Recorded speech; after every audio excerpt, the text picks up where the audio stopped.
Hello and welcome to Haverford Sports Media broadcast of our first ever broadcast of a playoff softball game here at the Haverford Reserve. I'm Thomas St. Joseph, joined by Jack Schreiner. and we are going to be bringing you this exciting matchup today between Boyertown and Haverford. First, we would like to start off with our Nolan Painting pregame show. Nolan Painting, are you looking for a local job? Nolan Painting is hiring right now. Applications are open for any position, and apprentices will be paid between $15 and $19 per hour. More information can be found at nolanpainting.com. As spring starts, consider brightening up your home with new coats of paint with a color, consolation, or Nolan Painting's residential painting and repairs. So, Jack, we have an interesting game today. Two very strong teams playing here at the Ford's home, but Ford's seem to have the mild bit of advantage. Obviously, they were the higher seed. That's why they're at home. But both these teams have been absolutely dominant pitching-wise this year. Boyertown, the 13 seed. But, yeah, so both these teams absolutely dominant this season. Ford's just slightly so, but, again, both these teams very strong pitching-wise. Pitching for Boyertown will be Ella Herder. Do you know anything about her? Yeah, she's threw for a 14 strikeout, 3-hit shutout in the Pioneer Athletic Conference semifinal, and that brought the Bears to the championship game for the first time since 2013. Only a sophomore, she's thrown 3 straight gems, 10 strikeouts each in all of the last 3. So very impressive on that side of things. And if we take it over to the Fords as well, Emma Taylor, yeah, absolutely dominant all year. Multiple no-hitters, multiple shutouts. I believe last game was against Upper Darby. They mercy ruled in 3, I believe. It was they just have been absolutely steamrolling this year. Do you anything else about how do you feel about the Ford's depth this season? How do you think that's going to play into this year's playoffs? I think the Ford's depth is really strong, and that really can help them in this playoff game where you can bring someone off the bench in a much-needed pinch-hitting situation, and you can rely on them to get a run if maybe there's a runner in scoring position. That can be really big for them. Oh, yeah. The Fords have had a all-hands-on-deck mentality all season, and we're going to see that really showing for their first playoff game this year. Again, I think it's really time to highlight the true pitching battle today, which is going to be Herder versus Taylor. Both pitchers have been absolutely amazing this season. We're expecting them to both have a great game today. I'm not expecting this game to be super high scoring. I'm expecting this to be a one of those games where each team will have one inning, and that one inning will basically decide the game. Absolutely. With this pitching experience on both sides, the advantage does go to Emma Taylor, though, as this is her 4th year on the team being a senior, whereas Herder just a sophomore. So, maybe this could be with the COVID year last year. Maybe they didn't make the playoffs.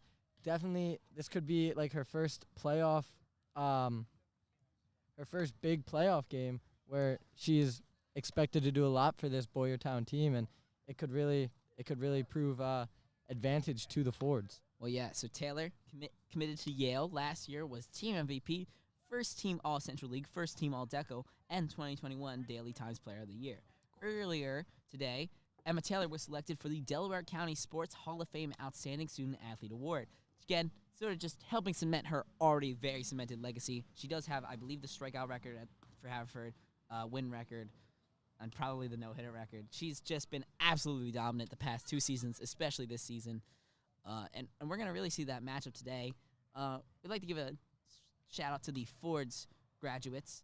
Emma Taylor, who's committed to Yale, Karen McCallum, Lock Haven, Kylie Ingram, East Stroudsburg, Angela Yang, Pitt, Claudia Stuck, Scranton. Now, Yang and Stuck both will not be playing softball, but their contributions to Haverford have not gone unnoticed. Absolutely. And you just listed those accomplishments by Emma Taylor, and that's quite a line of accolades for the senior pitcher.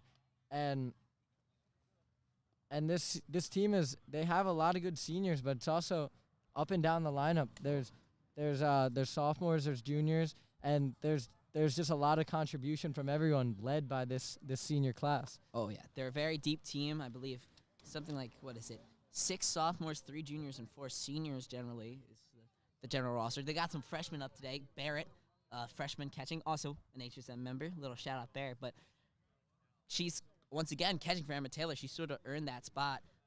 Megan Kent, uncharacteristically, will be playing in right field. She did play center field last game, but it sort of seems like now, it seems like Barrett might have won that starting catcher position. She's not hitting yet, but she's been a very, very good catcher for the Forts so far. Exactly. And at the high school level, catchers can be very important as stopping some of these pitches from going back to the backstop, maybe preventing a few steals, which can be quite important in the outcome of a game, especially in a pitcher's duel. You can argue that certain catchers really make or break teams, because a bad catcher, like let's say a pitcher walks a batter, a bad catcher, if they let that ball get by, they will steal the third and then you're gonna score. But a good, like Barrett, so far all season has done an incredible job at smothering those balls, at throwing runners out, and that's one of the things that makes the Forts so dynamic. They are a full, complete team this year. Exactly. Where Boyertown, there's a lot of emphasis on their pitching. They seem to not be, they can score a lot. They have scored a few games, but they are less of a high-scoring team than the Fords, arguably. And that being said, and again, but they are more heavily pitching-oriented, so I think that's going to be the real thing. If the Fords hitters can get in the head of, if the Fords pitchers can get in the head of Herder today, they will be in good shape, I think. And something to mention here, obviously, just being the first playoff game for the Fords, it creeps into everyone's minds. Do they have that anger from last year's state championship loss still with them? And are they thinking about this at this point? Because obviously you want to take this one game at a time to get there, but I think everyone, sophomore, juniors, and seniors who were on this team last year feel this way, that they need to get back to that state championship game and maybe have a shot at redemption. Oh yeah, and so there are, of course, some players to mention for Boyertown. They're not a team like Boyertown doesn't get this far in the playoffs just to with no good batters. They got Alex Morgan, who's hitting .450 on the season, 3 stolen bases, 8 runs, 9 hits, and 1 triple. Kira Nieswinder, 3 home runs, 8 hits, 8 RBIs, an .826 slugging percentage, and 2 doubles. Lauren Homa, .529 on base percentage, 1 home run, 3 stolen bases, 7 runs, 2 triples, and 100 slugging percentage.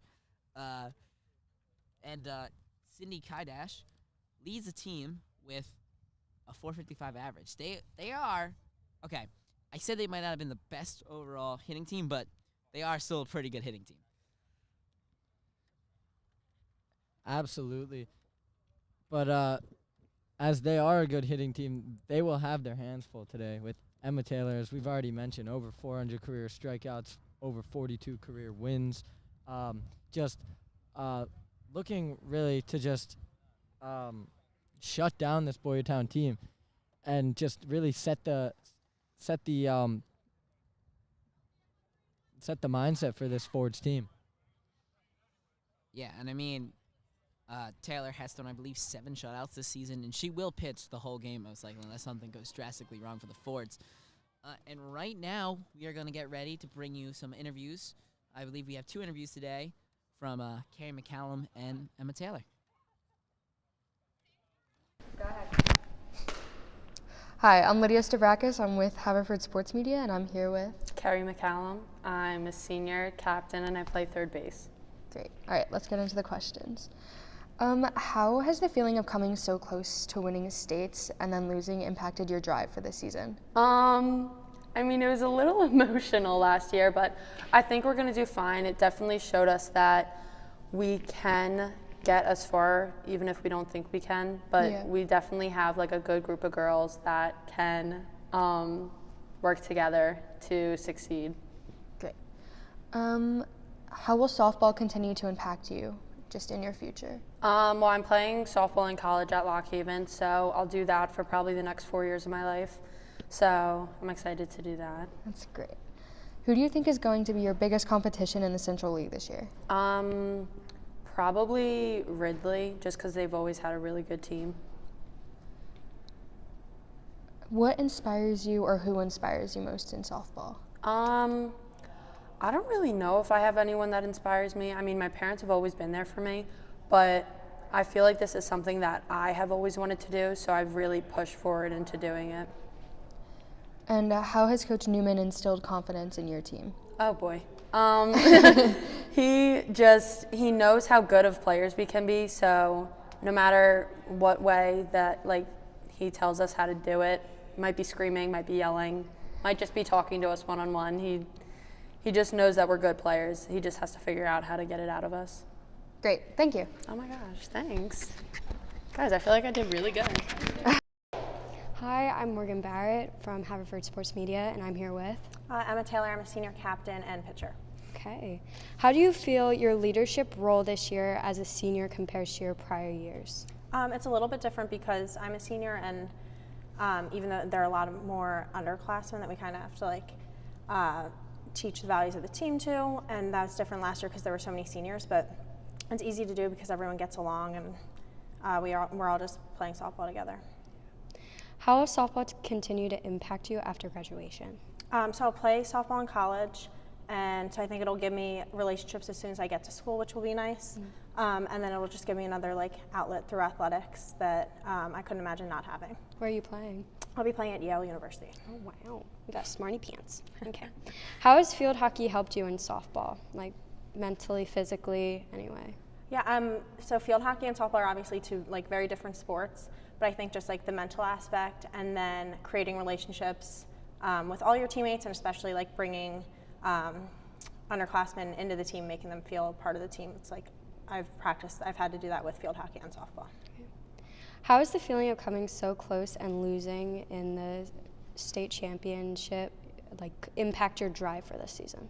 Last year was frustrating, but I think it's just a matter of knowing that we can get there, and looking back on that game, there are a couple things that we would have changed, but we all know that we can get there again. So I think just knowing that's important. Okay. And who inspires you in softball, whether it be a mom, a parent, a coach, a sibling, a team player? I think last year's team actually inspired me the most, just because of how close we were and how much we supported each other. So I want to be able to take that aspect of last year and bring it into this year and going forward in future years too. Thank you. Yeah, thank you.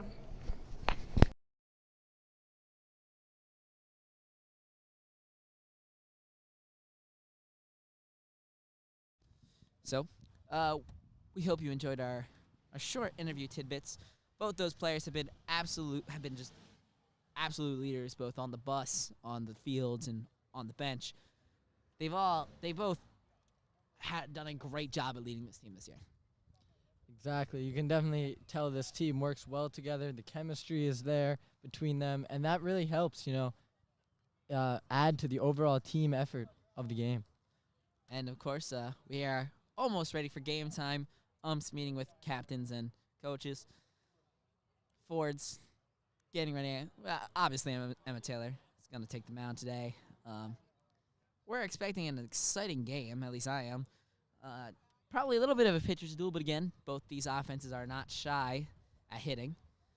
And as you know, Schreiner, it seems to have warmed up a bit here, so it's getting nice and not too hot, nice comfortable weather. So I think, again, I'm still waiting for that first home run I've been able to call. Thomas, it's a nice 75 degrees out today here in Haverford, Pennsylvania. And clear skies. And it's a beautiful day for softball, Thomas. Oh, yeah. Great, very beautiful day. Great weather. Slight breeze. And, again, I would not be surprised if we see some balls fly. Both these, at least Taylor, I know for sure, throws very, very hard. So, again, if somebody does make good contact, don't be surprised if some of those hitters for Boyertown who are hitting 500 can really make some solid contact. There's some home run power on both teams, so yeah. Definitely not out of the realm of possibility here with this warm weather, and the wind's really not factoring the ball too much. Yeah, so they currently have 2 umpires. I believe a third one will be showing up momentarily due to it being a playoff game. But, I mean, I'm excited. I'm ready, Schreiner. As am I. I do believe they're currently just killing time for that final umpire who is getting dressed at his car and is without his shoes on in a gravel parking lot. This is, they're breaking. Maybe they're not waiting. Maybe that was just, I don't know. But 3 team captains for the Fords. Stuck, Taylor, and Ingram. Walk off. Ready to go. Both teams getting their final words in before they take the field. Oh, yeah. You can feel the tension has risen dramatically in the past 15 minutes. You could feel it. Everybody's getting more excited. People are gearing up. Well, it's playoff softball, Thomas, here in PIAA. Oh, yeah.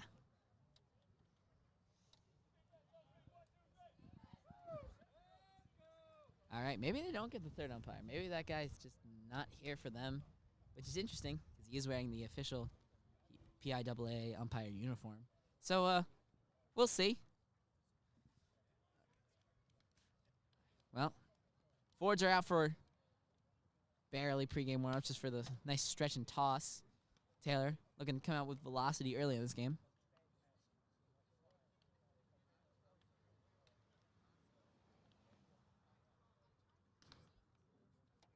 Well, I say we can probably quickly run through the Fords lineup.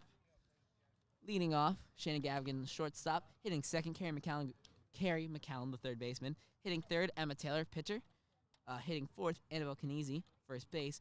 Hitting fifth, Gracie Aceto, second base. Hitting sixth, left fielder, Kylie Ingram. Right field, Megan Kent, hitting seventh. DHing is Claudia Stuck, hitting eighth. And then Maddie Culberson will hit ninth in center field. Morgan Barrett will be catching for the Fords as they're ready to start this game, I believe. And the third umpire is here. You got umpires on first and third. Fords clapping their hands, getting ready to take the field.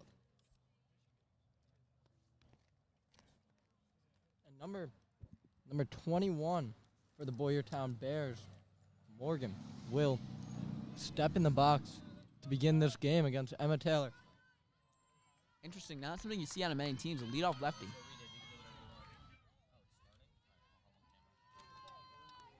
Definitely an advantage out of the box if she can make contact here. Third base in. First pitch. Swung on for strike one. Exactly how you want to start this game.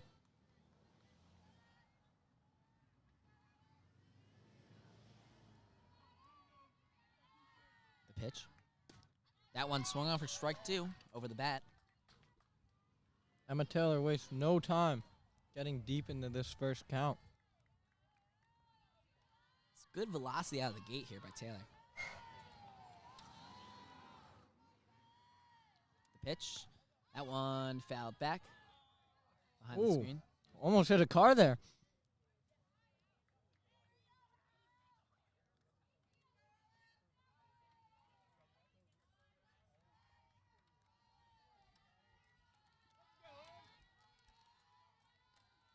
Oh, 2 count. The pitch. That one fouled back again. Morgan fighting hard here. Down 0-2 early. Continuing to foul them off. Staying alive. Yep. Alex Morgan doing a good job of trying to catch up to those pitches.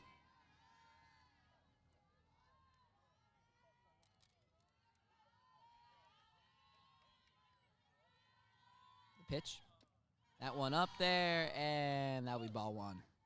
Tried to slow the velocity down there, maybe throwing off speed pitch to catch Morgan off guard, but she did not bite. 1-2 count. Pitch. That one fouled back off the hands. Morgan staying alive. And I think for this Boyertown team, that's exactly what you have to do against an ace pitcher like Emma Taylor. You have to continue to foul balls off, run her pitch count up. That one, another ball. 2-2 count. Close there on that one. Oh, yeah. Some of the crowd maybe thinking that one was a strike. Yep. The pitch. Another one fouled off the hands. Jeez. Those are inside pitches that Morgan is swinging at. Absolutely. She's just, 2 strikes on you. You have to protect the plate. You can't leave anything up to the umpire's decision. You don't want to go down looking to start this game. Oh, no. Already 8 pitchers in this at-bat. The pitch by Taylor. That one high. Just bounces off Barrett's glove. That'll make it a full count. Very good job by Alex Morgan so far for Boyertown to work that full count, keep this count alive. That's You know, that's really what you want out of a leadoff batter. Even when they get themselves into a hole, they're able to at least kind of work their way out of it, even if she doesn't get on base. Another one off the inside of the bat. Foul that one back up into the backstop. Morgan stays alive. Morgan having a little trouble here catching up to this velocity that Taylor is matching her with. The pitch. Another foul ball. Taylor has not been able to retire. She's slowly going more inside, hoping to freeze Morgan, I think, and she's just swung every time. Make that 11 pitches on the count. Full count, top of the first.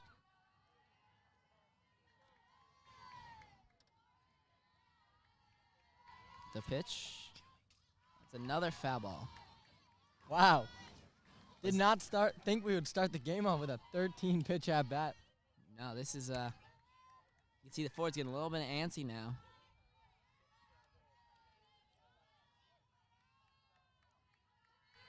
We haven't really seen any solid contact yet, just a few fouled back.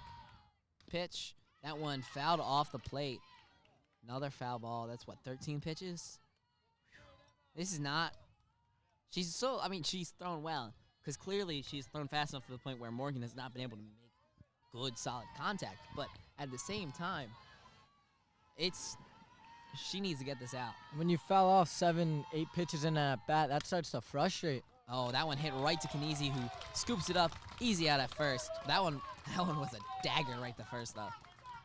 Ends the long at bat from Morgan, and Taylor can finally take a sigh of relief getting that first out of the way. Now up to hit is Carly Franz, second baseman.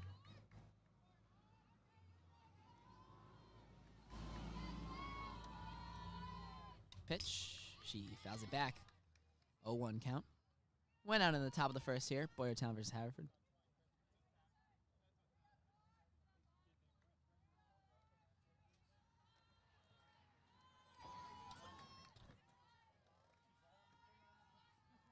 The pitch. Swung on. Strike 2. 0-2 count. 1 out.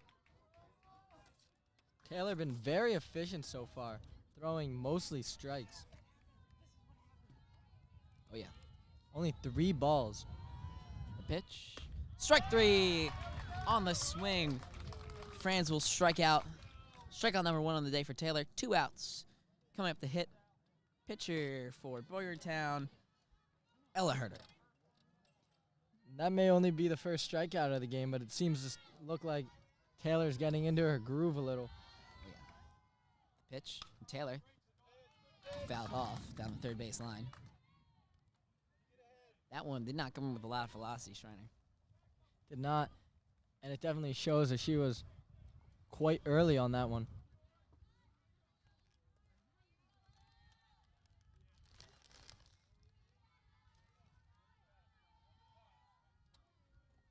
Pitch. That one a ball. Looked close, though. I'm not giving Taylor a lot of room to work today. Taylor trying to paint that outside corner, but is not giving that pitch.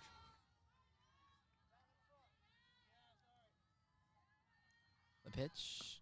Strike 2 on a swing.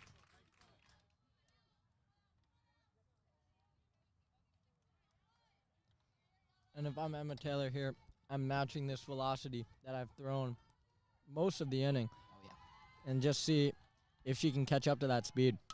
That one hit right back to Taylor, but she scoops it up easy. Easy throw to Kanezi. That'll be a 1-2-3 inning for the Fords. Long first at bat, but ultimately very quick and easy for the Fords. Solid defense in the infielding. And we will now head to the bottom of the first. So pretty good start for the game for Boyertown. They were able to extend that first at bat. Probably longer than Taylor and then the entire Fords team would have liked, but ultimately not the worst start for the Fords either.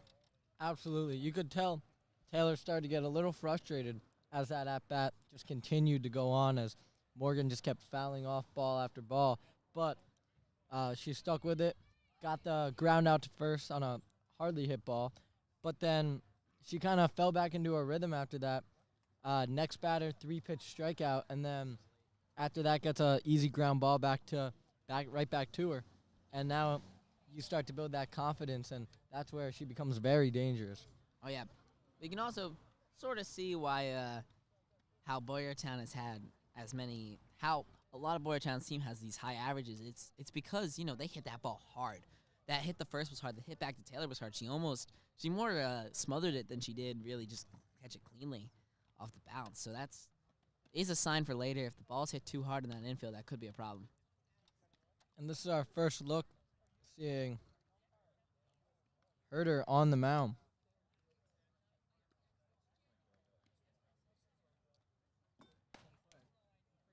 As you can hear from the sound of the glove, Thomas, she's throwing some heat too as well. She's got the nice shades too. That'll help her. Especially on this very sunny day here in Haverford. Yeah, but Herder, that means this will probably be a matchup of speed. So again, expect some big hits if the ball's hit to the outfield. Some students starting to pile in now here as we get to the bottom of the first. Oh yeah, a lot of Fords fans out here today. It's a big playoff game. Oh yeah. I believe we have some Delco Daily Times writers here. Absolutely.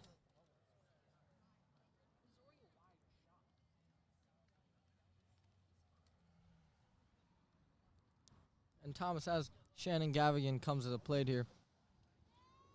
Oh, Gavigan's been an absolutely dominant leadoff hitter all year for the Fords. Coach, interesting little information here. Coach Bob Newman used to be my football coach back in 5th and 6th grade. Oh, wow.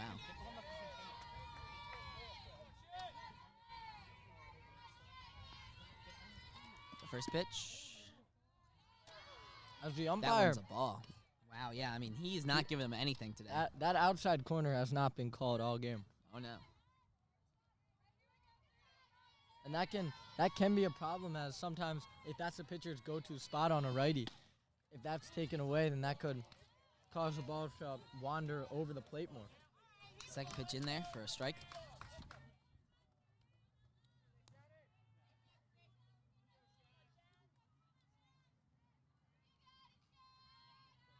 The pitch. Gavigan swings. Strike 2. 1-2 count.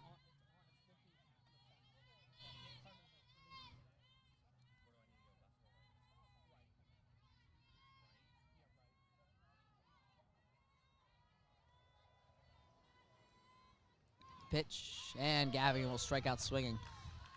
Not a great at bat for Gavigan, but she took some nice rips at it, but just got blown away by that speed from Herder. Strong leadership there from McCallum, though, after that strikeout, telling what it looked to be like, telling Gavigan to just keep her head up.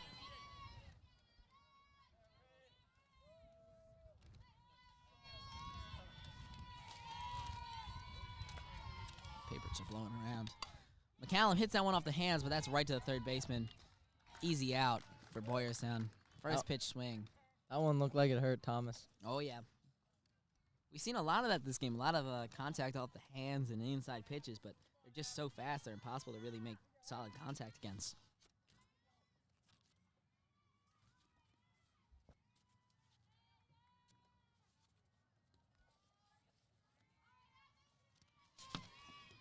That one in there for a strike. Finally called that low corner. That looks like a pitch that has been there all game, so definitely interesting to see that one was called. Because, every umpire has different strike zones. And that one high, strike 2, but Taylor swings.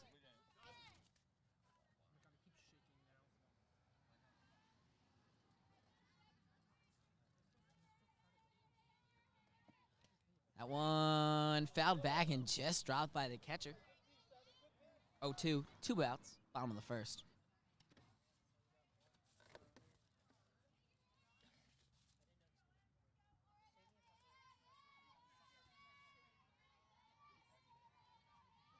The pitch. Taylor swings at the pitch, and that was a little high, but that'll be strike 3. That will end the first inning. 0-0 score as we head to the top of the second.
Leading off, Krat. First pitch in their first strike. We said this was going to be a pitcher's duel, and so far it's lived up to the expectations. I mean, it's only been one inning, but we'll see. That one, low and away for ball one.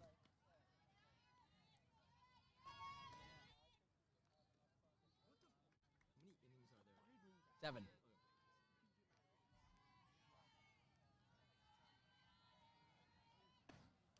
That'll be swung on for strike two. Taylor just continues to throw strikes in here, strike after strike.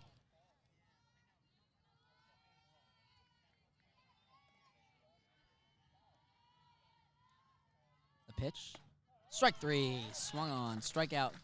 That's strikeout number 2 for Emma Taylor. And we are starting to see Emma Taylor get into her groove, as I talked about earlier. Oh, yeah.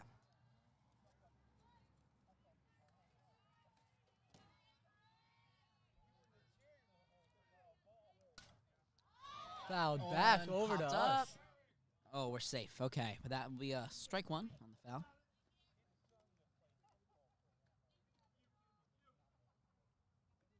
As Homa, we mentioned in the pregame, has quite some power. Yeah, Homa. Good hitter. The pitch. Homa will swing. Yeah, I believe strike 2.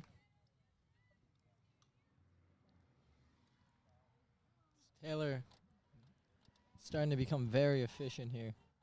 As after that first count, First at bat was a little rough, but yeah.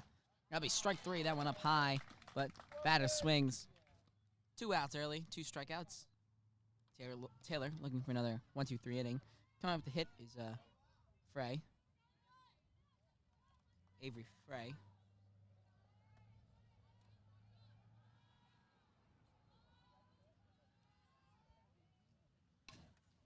Frey hits that one to Gavigan. Gavigan gets it. Throw. In time. Good stretch by Kniezi to get the out.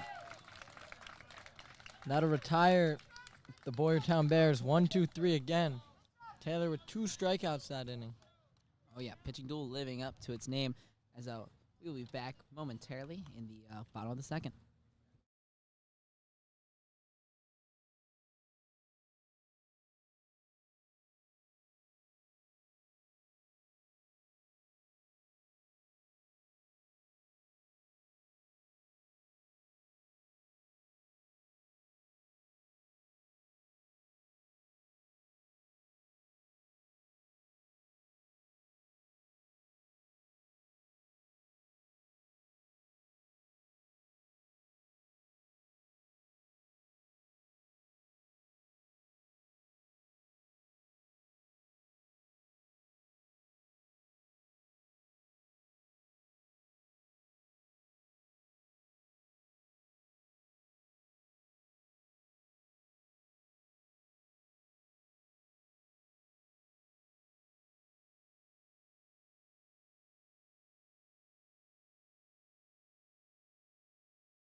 And we are back. Leading up the inning for the Fords will be Annabelle Kniezi. Herder still pitching. The first pitch. Kniezi makes contact.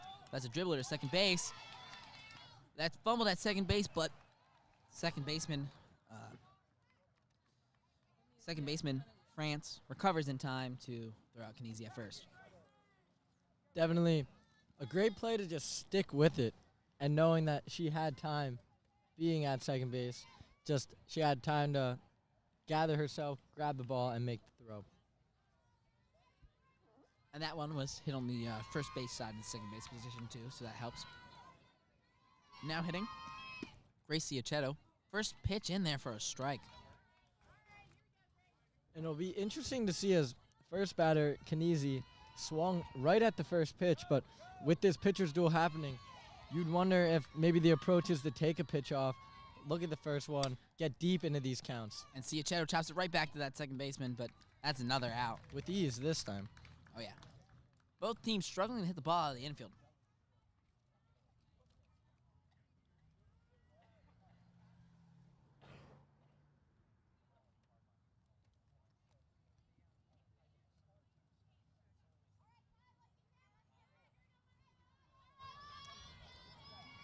Let's see what junior Kylie Ingram can do here. First pitch, Ingram fouls it back into the screen. 2 outs here, both, again, not the most interesting hitting-wise, but a good pitching duel so far. And with Emma Taylor on the mound, it's almost always going to be at least good pitching on one side. But in this game with Herder, it's going to be on both. That one, Ingram, again, takes a nice hack at it, but she'll foul it back into the screen.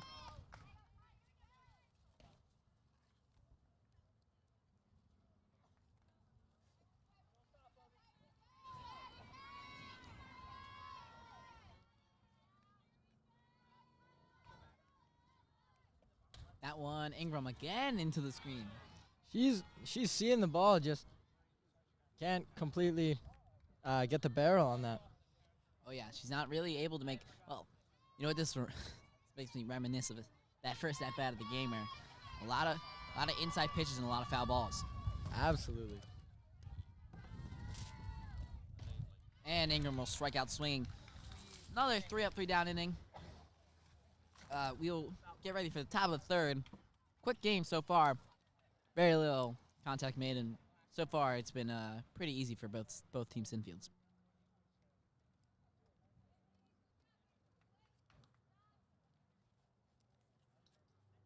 So Schreiner, so far we've seen some pretty dominant fielding by both teams, pretty dominant pitching, obviously. How long do you think both teams will be able to sustain this? Well, I think that as we've seen almost all year from Emma Taylor, this could be, at least for the Fords, this could go all game, as Emma Taylor is just absolutely dominant in the circle. But as for Boyertown, so far it's looking like Herder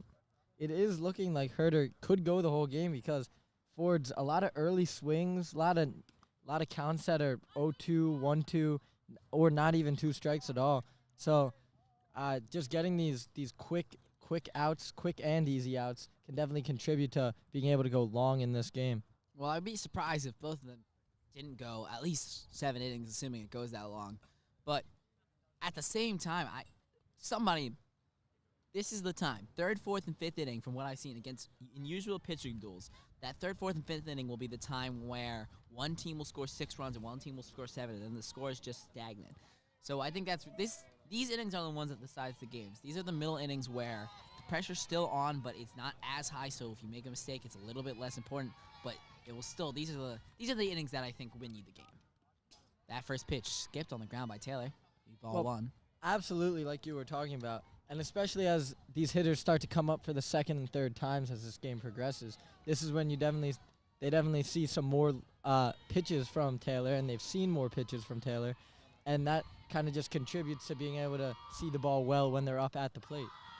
That one high, but good snag by Barrett.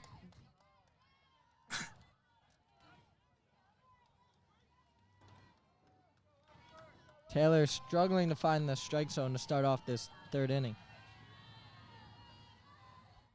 The pitch. That one in there for a strike. She throws the batter. Hitting, by the way, for Boyertown is Frey.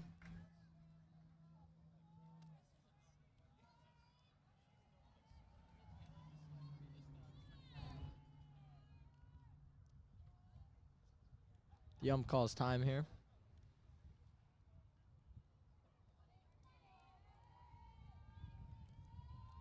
The pitch. That one swung on for strike 2. 2-2 count. No outs in the top of the 3rd. Good fight by Taylor to get back in this count after falling down 2-0 early on to the batter. The pitch by Taylor. That one high and inside. That'll make it a full count here. And we'll see another full count, just like we did to see the start of the first inning. And with these counts going so deep, Taylor already with 34 pitches as opposed to just 17 from Herder. And that one low, dug out the dirt by Morgan Barrett. But Taylor will walk Franz, and now up to hit his knee winder. The Bears find their first base runner of this game in the third inning. So that's first base runner of the entire game, isn't it? And we've seen a few balls go back to the backstop, so it'll be interesting to see if Barrett can keep this in front of her. She has done a pretty good job today so far. That one low, but good save by Barrett.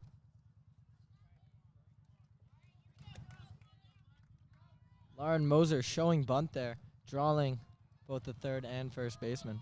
Sorry, yes, Moser hitting. My apologies.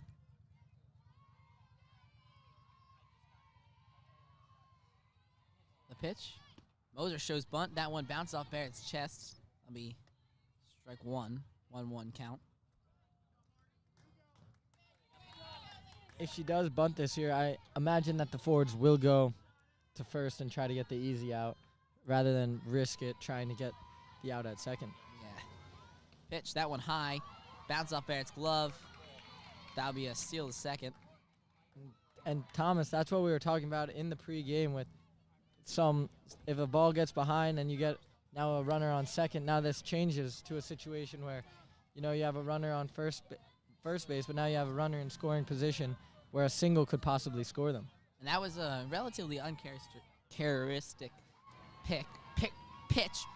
Uncharacteristic pitch by Taylor. A little high. That'll be strike two. And a strikeout here would be huge to keep this runner at second and get the first out of the inning. But even then, forwards have some very strong outfielders. Don't be any hit here. Oh, well, it doesn't matter because that'll be strike three. Moser swings on a rising pitch. Now hitting. Kaidish.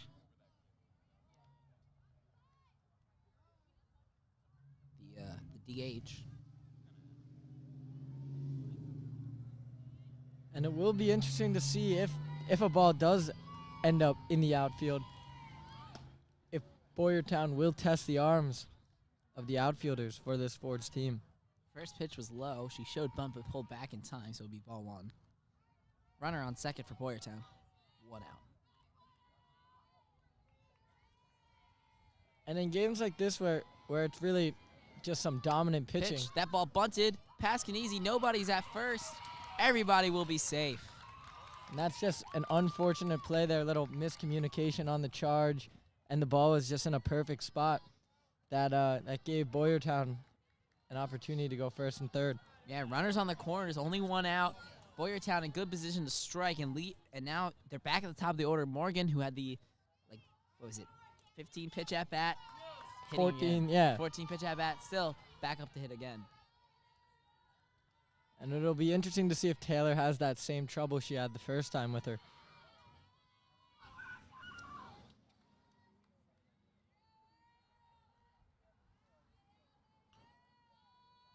Umpire called time.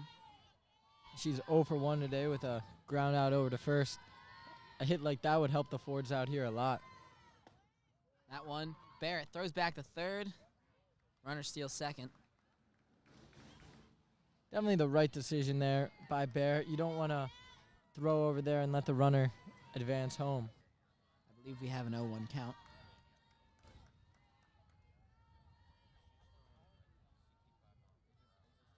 Another time called. Morgan, taking her time here. She is looking to get a great at-bat in. Pitch. That one high, swung on. I believe that makes it an 0-2 count. 1 out. This would be big here if Taylor can get a strikeout. Basically limits any chance of, any chance of a run scoring off of this batter. Absolutely, and when Taylor brings the heat like that, it causes batters like Morgan to chase these pitches that are maybe. Pokes that ball. It will drop foul.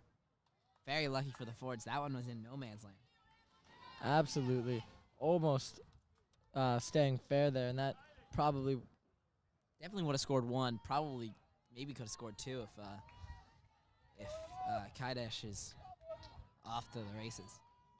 The other thing, a ball in the air here will definitely have to make these Boyertown Bear runners freeze. Pitch. That one bunted right in front of the plate. And they get the out at home. Very smart play by Barrett. Fakes the throw to the first, spins around, and will tag out Frey at home. Be out number 2. Great play by Barrett. Definitely a little confusion there from both sides. Weren't sure if it was fair or not.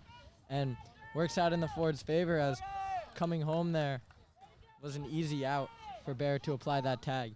Made a crazy spin on home plate too. That's just wow. That was everything went right for the Fords there. Yeah, Thomas, I thought it was gonna go foul there. That one in there for a strike. Taylor seems to find her groove back a little bit.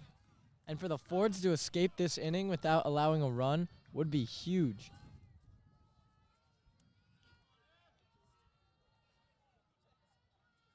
The pitch. That one low in the dirt, but Barrett smothers it. Runner staying on second.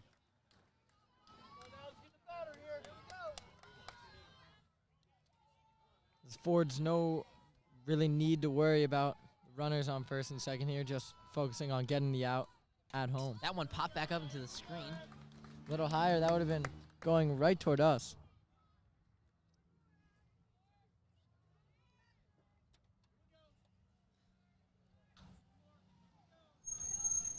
Hitting, by the way, is Franz. Pitch. That one away from the plate. 1-2 count. 2 outs in the top of the third. Fords can escape this inning unscathed. They would be in a pretty good position. The pitch. Strike 3. That will end the inning. Fords escape certain doom and will keep this game scoreless as they head to the bottom of the third.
And we are back. Leading off is Megan Kent for the Fords. Due up is Kent, Stuck, and Culberson. First pitch. Kent fouls it back into the screen. Ford swinging again at the first pitch as they're contributing to helping out They're just trying to work up that count.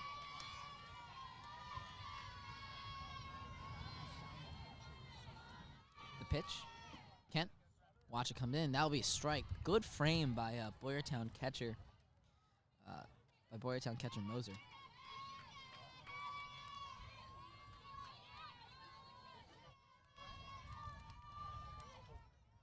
Pitch. That one high. 1-2 count. Good job to leave that one up there.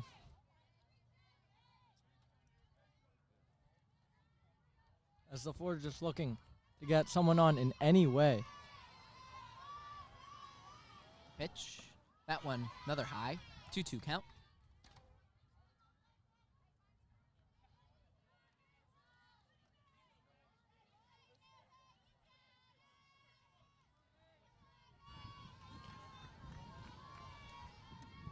Pitch. Kent fouls it back. Stays alive.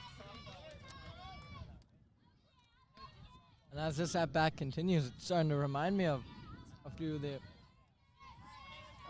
at-bats we had earlier on.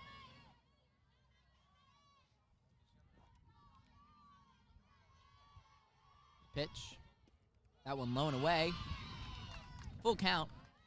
Not a good spot there, as the umpire has not really given that one all day. Well, that one was close enough to a ball, though. That was basically on the ground. Or at least some of those have been closer. Pitch. Up high, and they're going to call Kent for strike 3. She was running the first, thinking that was a walk.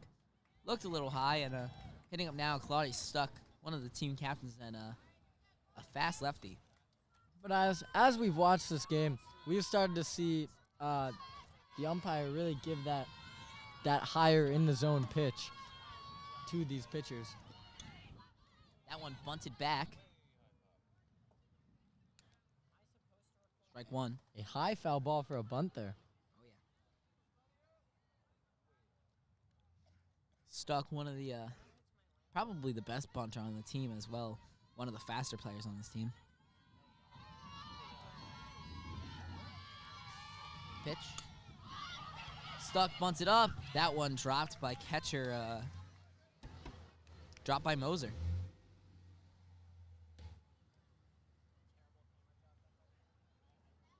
Definitely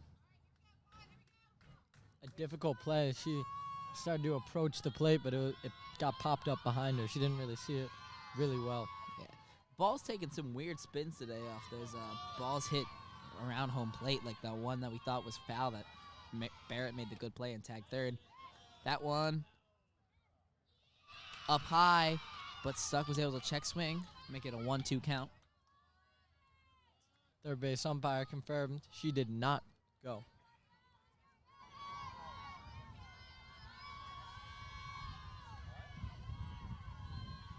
Pitch. Stuck, swings, and will foul it off. Stays alive.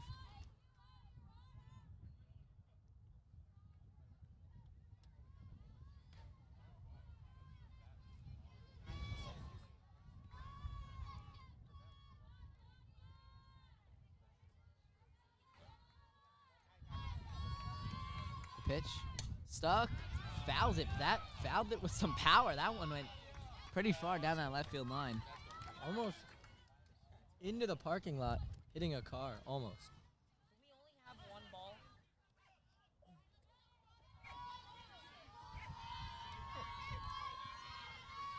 The pitch. Stuck. Takes it inside. That would be called strike 3. Wow, that one looked like it was on the inside elbow. And a little high there. Oh, yeah. Hitting up now, power righty, Maddie Culberson. She struggled a bit this year to find her groove that she has in previous years, but we'll see. It'll be interesting to see next inning and for the rest of the whole game to see how the pitchers attack kind of the inside top corner of the strike zone. That one, Culberson fouls backing up.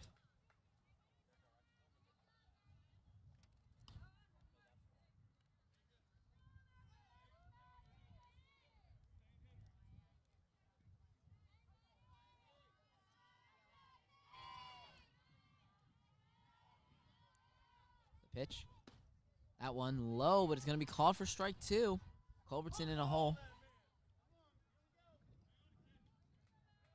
As this game has progressed, we're now in the bottom of the third, and we're starting to see a big crowd here, stretching all along the first base line into the outfield and behind home plate and on the first and third base sides. Another pitch was in there. That one was a ball, though. 1-2 count. 2 outs. Bottom of the third. 0-0 score still. The pitch. Culbertson fouls it again. While I would not say that the Forts are starting to hit harder, they are making more consistent foul ball contact. Exactly, and that's what you want to see. Just start to see the ball a little bit better, start fouling away, chipping away at balls, and you'll eventually hit one on the barrel. Pitch, and Culbertson will strike out swinging. Another 1-2-3 inning for Herder, but again, score will stay 0-0 as we head to the top of the fourth. Ford's Boyertown, 0-0 still.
All right, we are back. Leading off this inning will be the pitcher for Boyertown, Herder.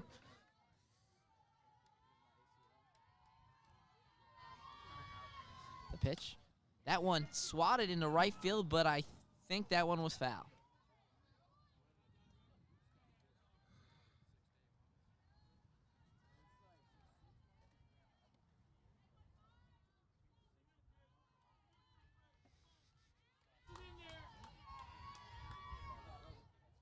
Close there. That could have been extra bases. The pitch. Swung on. They strike 2. 0-2 count.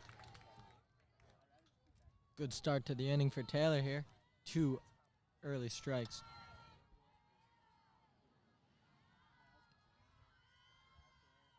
That will be strike 3 from Taylor. Another strikeout for Emma Taylor this game. 1 out. Coming up to hit Kratz for Boyertown. Make that 6 strikeouts on the day for Emma Taylor. Just pitching absolutely fantastic.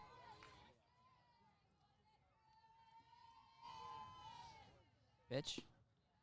That one low. Ball 1.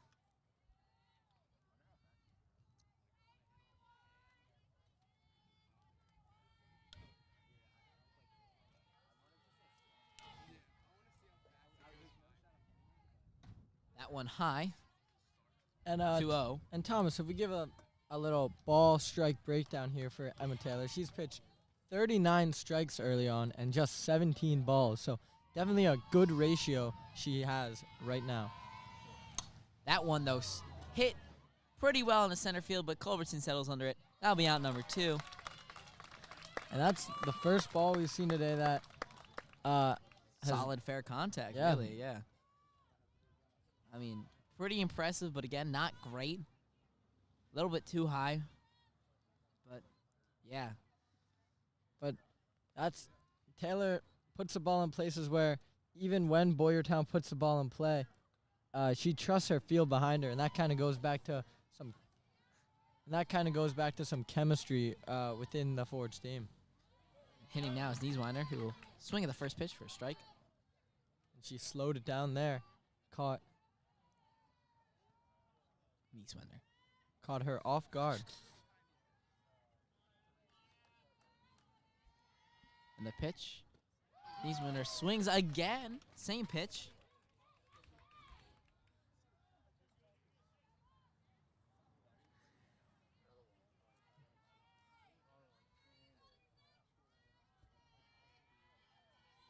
And the pitch. That one hit back, but Ciachetto ranges out and grabs it.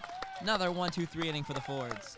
Great inning by Emma Taylor, letting her defense back her up. And we're starting to see the Fords defense go to work. As we saw early on, it was Emma Taylor, but now she's getting a lot of help from this fielding team.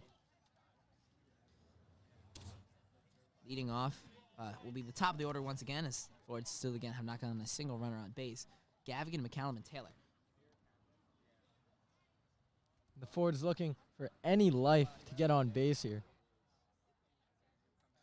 And as we head into the bottom of the fourth, we would like to thank our other sponsor, Wagner Real Estate. Looking for a new house? Wagner Real Estate will help find the right home for you and your family. The real estate professionals at Wagner are Havertown locals who have passed down the real estate savvy through 4 generations. Call 610-436-8922 to set up a consultation with Wagner Real Estate today. So, again, we've seen that pitching duel that we expected. Still 0-0 as we head to the bottom of the fourth. Boyertown had a couple runners on, but again, those were made due to some minor errors in the field. Not really some big hitting. Absolutely.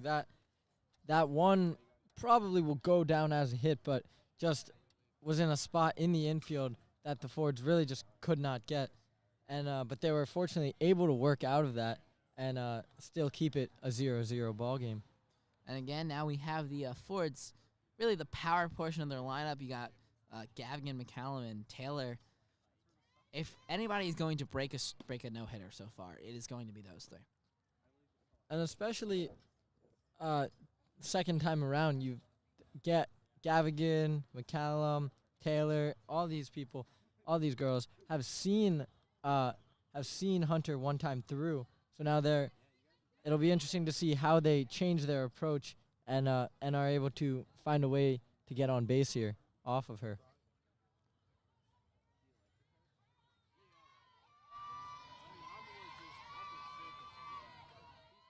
And the pitch.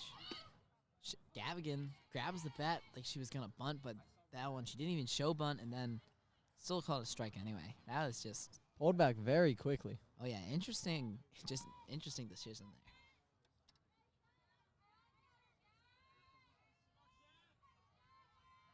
And the pitch. Another strike on that outside corner. Gavigan not liking these calls. 0-2 count. That's just a great pitch by Hunter there, put in a place that's really hard to get to. You're going to have to, Gavigan to get there has to fully extend the bat. Yeah. And the pitch, Gavigan will strike out on 3. And it's important for this Fords team to just keep their heads up and not be discouraged seeing the offense struggle like this, as just one person on base can give this Fords team life. Oh, yeah. Batting now is Karen McCallum. Herder still throwing a masterpiece so far.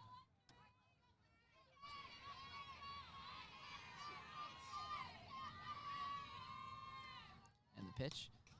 McCallum fouls it off the hands into the net. And just a continued struggle to make solid contact for the Fords.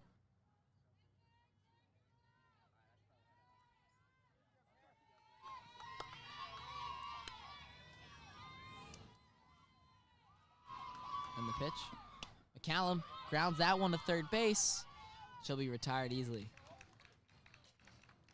And another one that just looked like off the barrel of the bat, No, maybe off the hands. Just a weird spot. Yeah, and again, looked like it hurt. Yeah. Fords just continue to struggle to make this solid contact off the barrel and give the ball a ride. Yeah, Ford's not hitting. The contact that they're making has not been strong today. First pitch to Taylor. She hits it right back to shortstop. That one took a weird bounce off the mound, but it'll be another easy throw to first base. 3 up, 3 down inning once again for Herder. And again, the pitching masterclass will continue for I'm assuming both sides, but And we're definitely seeing the field get more involved in it now, as a few balls have been put in play by both teams. oh yeah.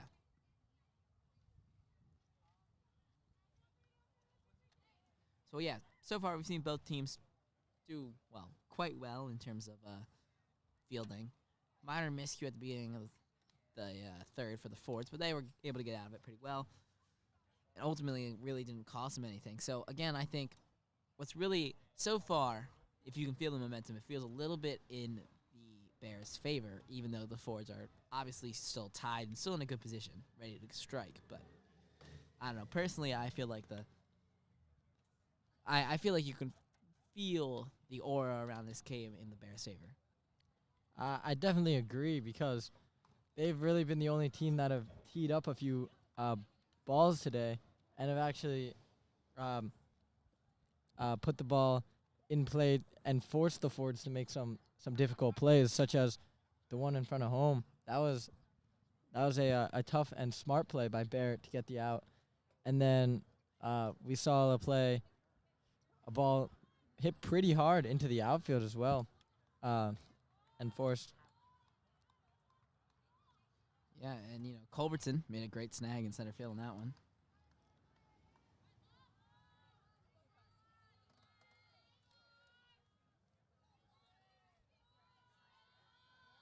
Leading off.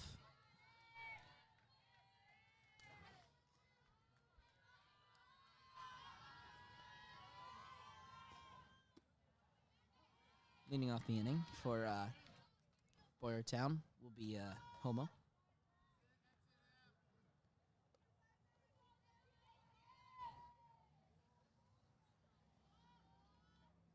Pitch. That one in there. Strike 2. 0-2 count.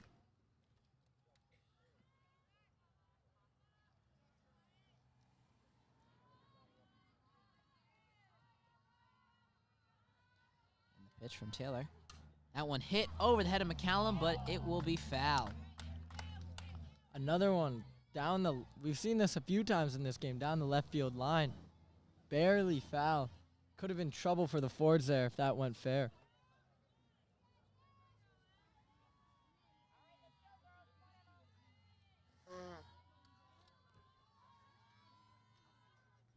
And that one high but snagged by Barrett.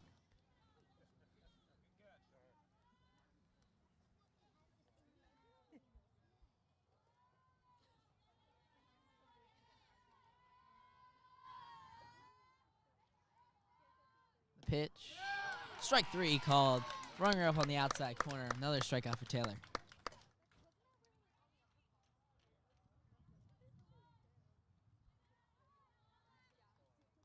That number 7 on the day for Taylor. She continues to roll through this Bears offense.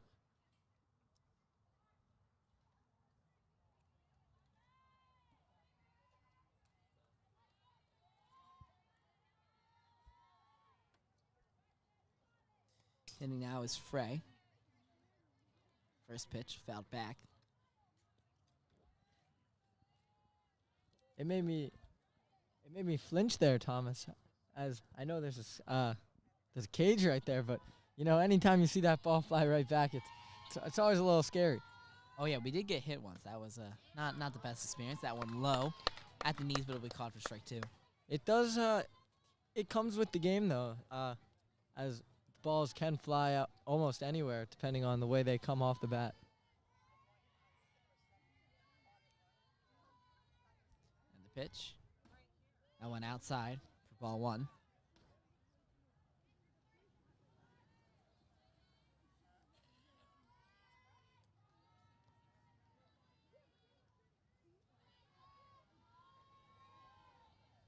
And the pitch. Strike 3. That'll be on the swing. Another strikeout for Taylor. Number 8, the total continues today as Taylor nears closer to another double-digit strikeout performance. Yeah, just great pitch by Taylor. As she once again is showing why she is arguably the greatest pitcher in Haverford softball's history. Another pitch in there for a strike.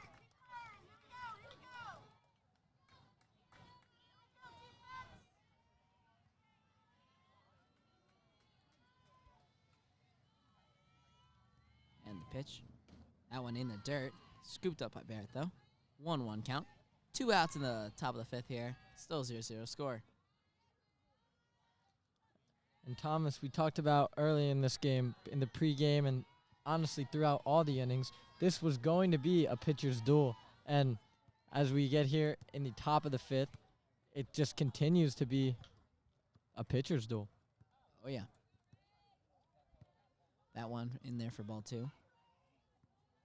And I truly believe that the winner of this game is going to be the team that can find a way to get on base, maybe string one hit together with like a walk in there, and that can really just add to 1 run, which could be crucial.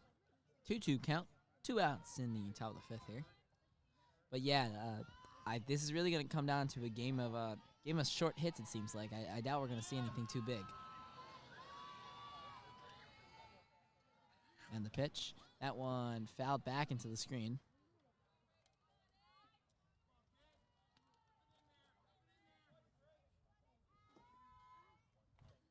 Lauren Moser giving Taylor a strong at-bat here. That one hit in the right field. Kent ranges under it and will make the snag. Moser hits the ball, but it's caught. That'll be another 3-up, 3-down inning for Emma Taylor. As we head now to the bottom of the 5th, the game remains scoreless, and we're going to see the Fords. They still have yet to get a runner on base. And Thomas, you've covered and watched this team all season. What has been the most important factor of this Ford's offense? Oh, well, it's really it starts out with the top. The top of the lineup, well, honestly, it should start out with the top. But what tends to happen is the top might have a little bit of rough inning. McCallum has been a very good spark plug all season, but so has, like, Claudia Stuck and the bottom of that order. They'll get some small singles, and the top of the lineup will start hitting, and then it's like guns ablaze, and we'll just start racking up runs. So the big key for this Ford's offense is to really just find a way to get on base and just keep the line moving, as one would call it. Well, yeah, in my opinion, I think nothing really screws with a good pitcher more than the 7th hitter getting a solid single off you. It's that, and that will start showing the cracks, really. Now, Kinesi, again, the Fords lineup is incredibly deep, so a 7-hitter getting a hit off you on the Fords is very much not impressive. It's just what you expect at this point. But still, I'm still a little bit surprised the Fords have been, I believe Herder's throwing a perfect game, isn't she? She is. Yeah, that's... No Ford has reached first base safely. Yeah, that's, still a little surprising. It is only the 5th inning. They have at least 3 at-bats left. And Ford's really going through the heart of the order now. 4, 5, 6. Kinesi, Ciochetto, and Ingram.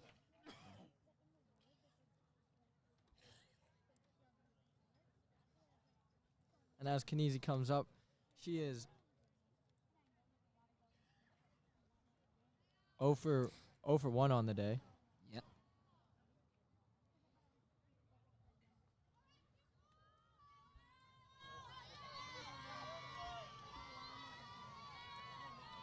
And let's see what this Ford's offense can do. And the first pitch to Kinesi. That one. I believe that one was a ball. Oh, no. Strike 1. She takes a strike there, and Ford's finally starting to take a pitch before they begin to swing. And the pitch. That one high. That will make it a 1-1 count.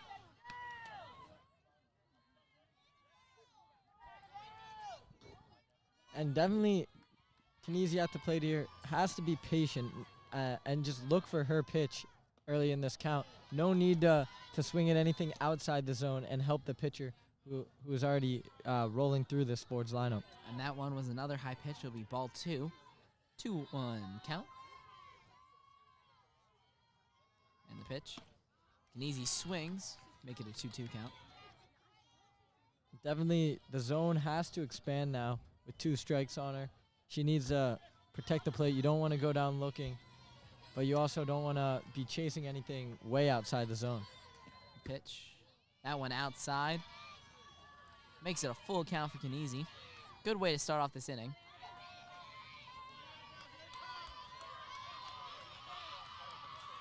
and some surge in the crowd here on this 3-2 pitch. The pitch. Knese hits it in the right field. That will be the first hit of the day for the Fords. That one will drop. Knese safely reaches first. That could be the spark plug the Fords need. And Thomas, we've been talking about this all day. Just get someone on base, and that's all you need. And now the Fords have life. Hitting now is Ciacchetto. Grace Ciacchetto in a big spot. She needs to keep the momentum going. Not only for the confidence of this team, that hit seemed to really get the crowd into it as well. Oh, yeah. First pitch, Ciacchetto shows bunt. Pulls back. I'll be in there for a strike, though. I think it's very crucial that she tries to get this bunt down here, as it could work wonders for this Fords offense. This might be a little questionable, or a little rude to say, but Moser has seemed a little scatterbrained behind the plate today, so wouldn't be surprised if they try to test her. And Ciacchetto will sacrifice bunt. And that's she will be out at first, but Knese advances to second. That is exactly what this Fords team needed there. Ciacchetto does her job, gets the runner into scoring position, and now sets up Kylie Ingram for an opportunity to drive in this run. Again, only one out. Bottom of the fifth.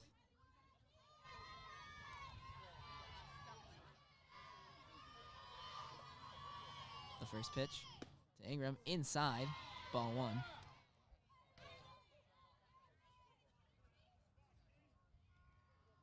Definitely a key opportunity here for the Fords.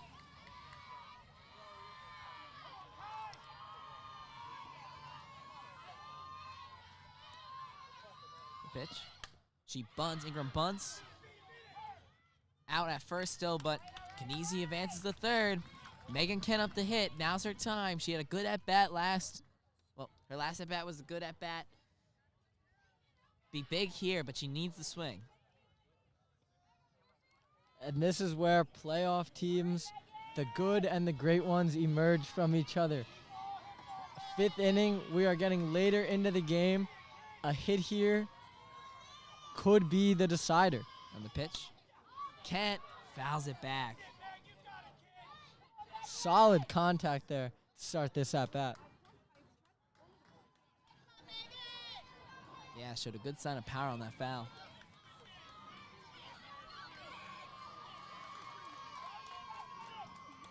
Pitch, Kent fouls it back again. Right into the heart of this Fords crowd.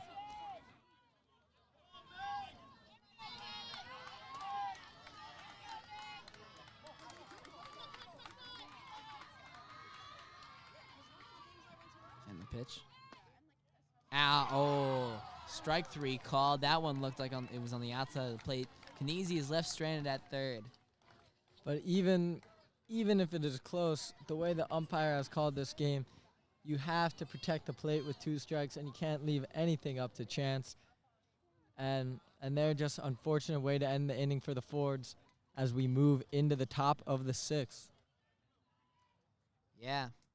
Unfortunate for the Fords, but again, got the third base, had a good overall, overall good inning. Advanced the run in the third like they were supposed to, and some solid bunts. But yeah, not the best way to end. Not the best way to end for the Fords. As we'll see, Kia Desch for the Bears bat against Emma Taylor to start this 6th inning.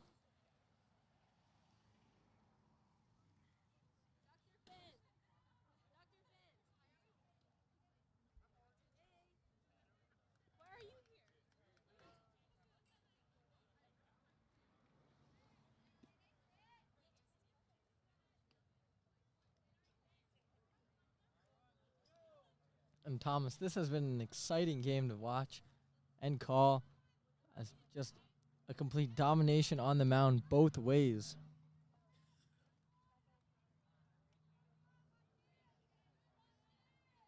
Yes, it has.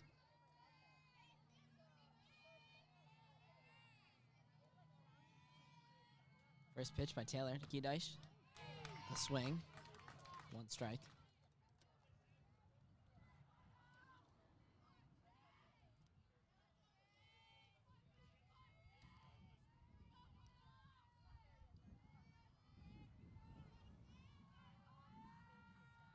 pitch.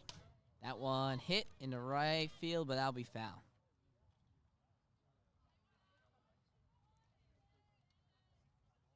We've seen a lot of balls fly out of there and go foul on both sides, left and right field line. It's just both teams struggling to make real solid contact. Now, Schreiner, I don't think it's too wild to say. I would not be surprised if this game goes to extra innings. I would not either. And Strike three. if this Taylor one does brings up go to, Kadish. if this one does go to extras, I would expect it to stay 0-0 Oh, yeah. as these pitchers just continue to dominate. Another strikeout for Taylor. Hitting now, top of the order is Morgan.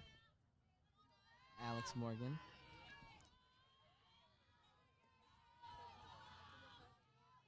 Morgan 0 for 2 on the day.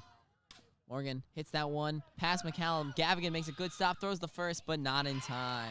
Gavigan looked like she slipped there as she fielded that, and that just gave that extra split second to Morgan to allow her to reach base safely. Oh, yeah, great, good throw and a good fielding job to back up McCallum, who just missed it, but looks like it looked like she slid a little bit, sliding. Well, she slid a little bit, getting in a position to field that ball. And as Morgan was hustling, that just split second can make a big difference. Hitting now is France. First pitch, she bunts. It'll be foul. No surprise that France will be bunting here, as it's another opportunity for the Bears to get a runner in scoring position. Yep.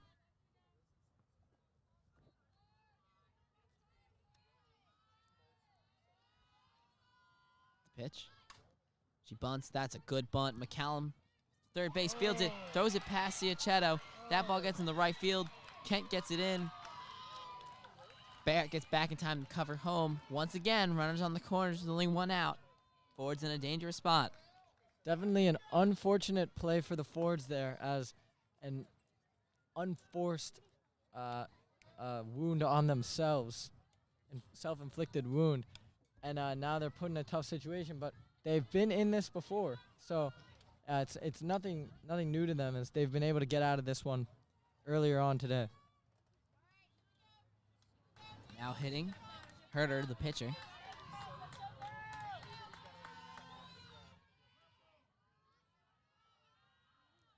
And the pitch by Taylor. That one popped up. Gavigan calls it off and catches it. Be out number 2. And a very, very good for the Fords. big out there for the Fords. Big out. As now Taylor can just worry about this batter and end the inning, and the Fords live to see another day. Hitting, Nicole Kratz. And the pitch. First pitch, strike 1. Barrett throws back fast. Taylor almost wasn't ready for that. That could have been a catastrophe. And definitely, if we go back a few plays on the error at first, great job by the right fielder to be there for the backup, as that could have gone even worse, as strike 2 is swung on and missed. Real good pitch right to that spot where the ump's been calling it, but you can't really hit it. 0-2 count, 2 outs, top of the 6th. Runners on the corners. Fords in position to get out of this one. Big pitch here. And the pitch. Up high. Barrett snares it. Really good play by Barrett.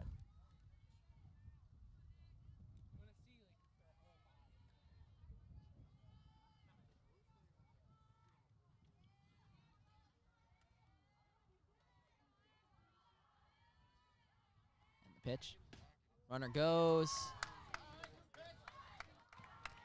Barrett tries to frame that in the zone, but the ump Makes was it not buying it. Makes it a 2-2 count. There's no need for Taylor to worry about the runners on second and third, just worrying about the batter at the plate. Up high, load the count.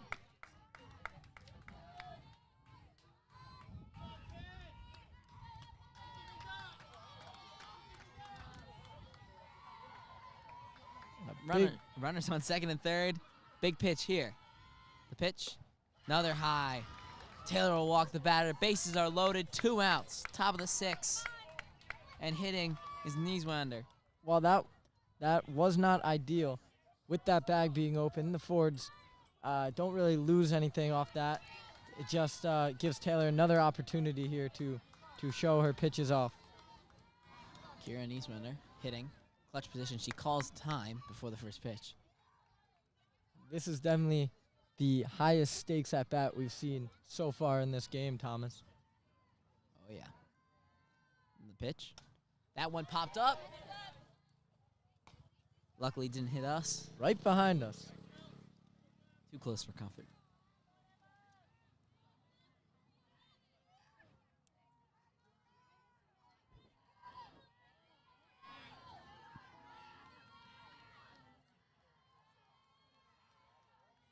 The pitch.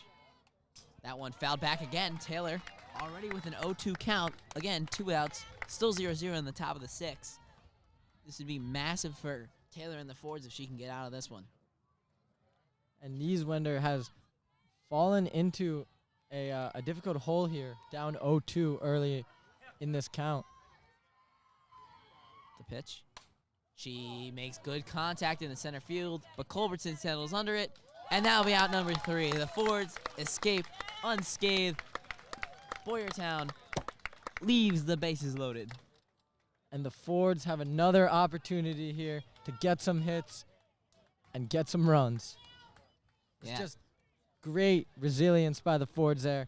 Bases loaded, 2 outs. They're able to just keep on going. Yeah, just great job by the Fords. We'll be back momentarily once we reach the bottom of the 6th.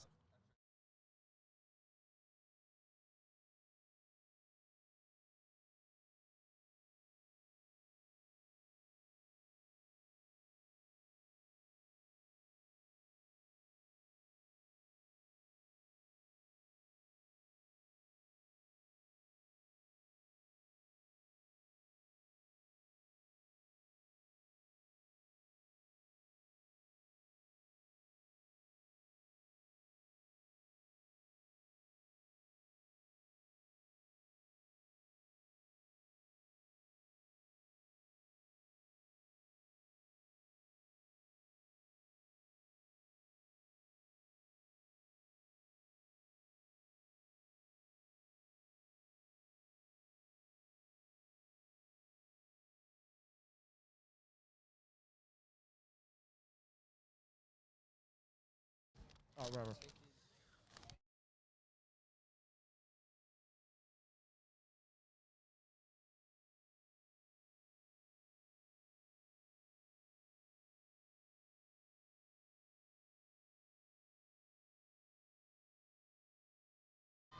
And leading off for the Fords in the bottom of the 6th will be Claudia Stuck. And Thomas, I will not be surprised if we see a bunt here by Claudia trying to get a base runner early in this 6th inning. First pitch, bunt. And there we see it. Stuck bunts. Running and hard. She will beats it out at first. Massive by Claudia Stuck. And a perfect bunt gets the job done, and the Fords once again start the inning with a base runner. And now hitting is Maddie Culbertson. Again, big Fords power hitter. Just let her swing. She should not bunt.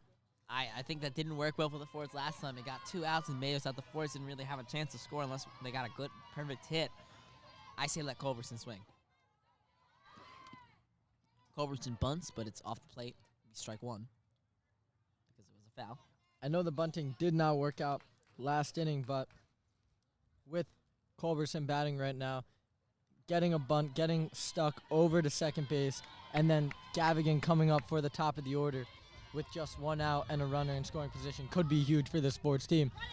And there we go. Good bunt. Culbertson out, but exactly what you said happened. Stuck will advance to second with 1 out. And now the Fords come back to the top of the order with Shannon Gavigan batting for the 3rd time today, 0 for 2 so far. But a prime opportunity here for back-to-back innings for the Fords to get a runner in.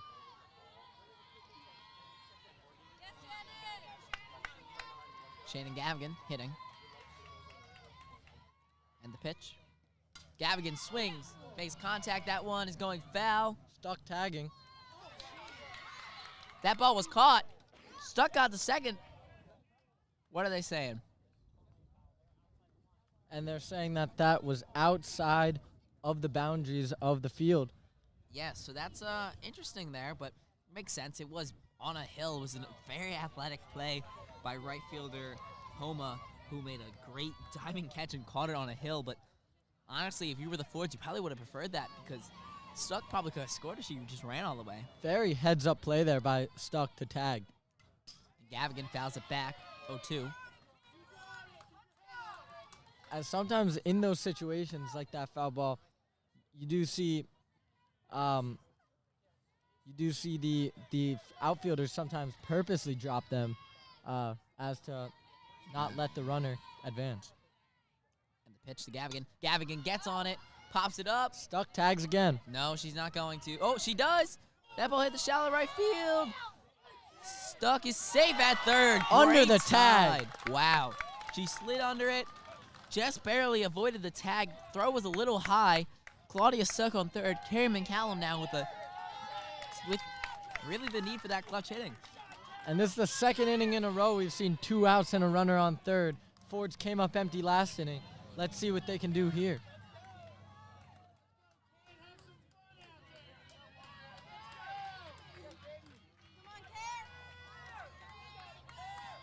As a run here for the Fords would be massive, as all they would have to do is put the game away. Oh, McCallum makes solid contact but didn't swing through that pitch, so she fouled it off. If the Fords can drive in a run here, then all they need is Taylor to go out and pitch a perfect top of the 7th, and they would be advancing on. And the pitch. McCallum pops it up. And that will end the inning. Another runner stranded on third for the Fords. The Fords continue to itch closer toward that run, but just cannot complete and get the runner home. And we will now head to the top of the 7th. Still 0-0 game. Both pitchers throwing an absolute masterpiece.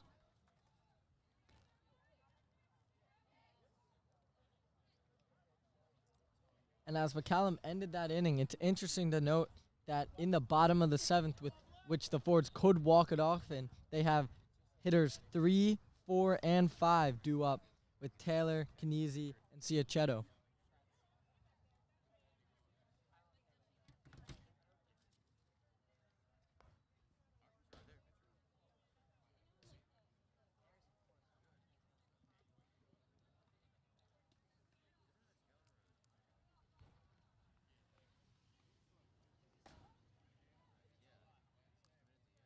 For a team that made it all the way to the state championship last year, I do not think this Fords team is going to be satisfied making it just to their first, satisfied with a loss in the first playoff game. Oh, not at all.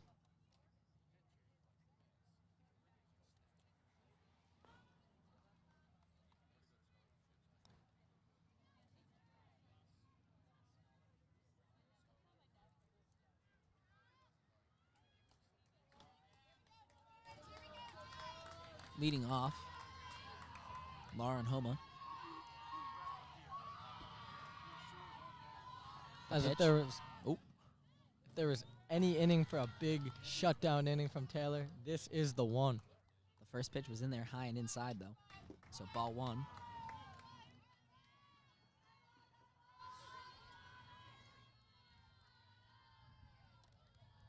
The pitch. Inside again, but she swings.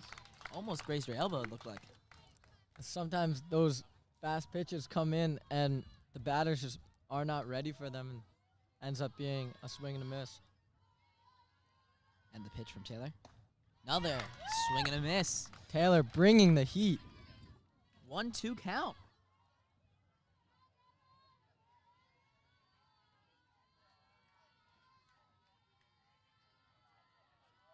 And the pitch. Strike 3. Taylor with another strikeout on the day. Gets Homa swinging.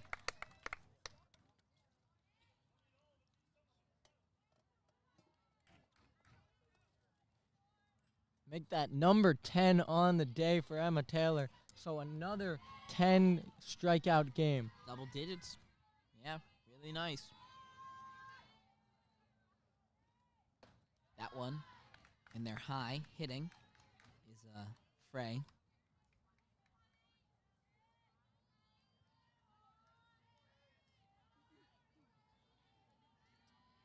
Taylor's pitch count rises to 96 now. And the pitch, that one fouled back. 1-1 count.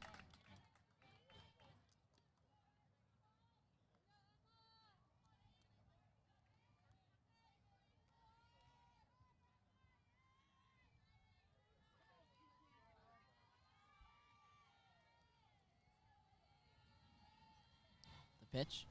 That one swung on for strike 2. Taylor's getting them with those inside tricky pitches. And so far, the Bears have not been able to even hit the ball this inning. Pitch. Strike 3, Emma Taylor rings up another batter swinging this inning. Make that number 11. 2 outs. Top of the 7th. Fords are setting themselves up for a walk-off position. Strikeout numbers just continue to rise for Emma Taylor as she asserts her dominance on this field. Hitting is Moser, the catcher. And the pitch. Moser rips it, but it's way foul down the third base line.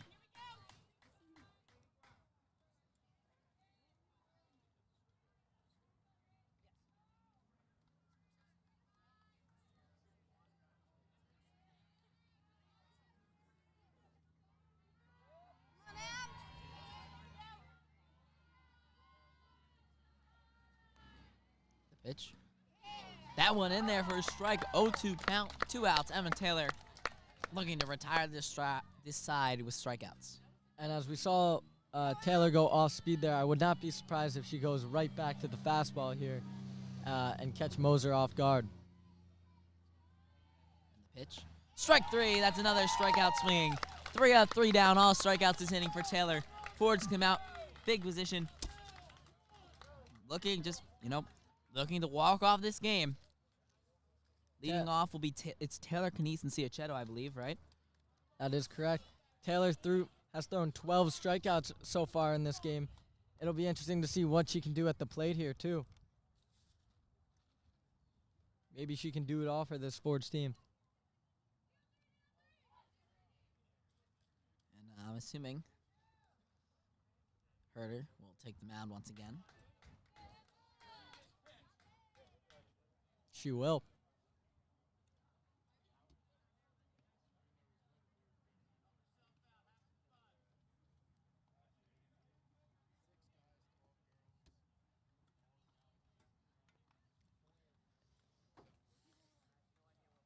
And it'll be interesting to see if the Fords do get an early base runner, what the strategy will be.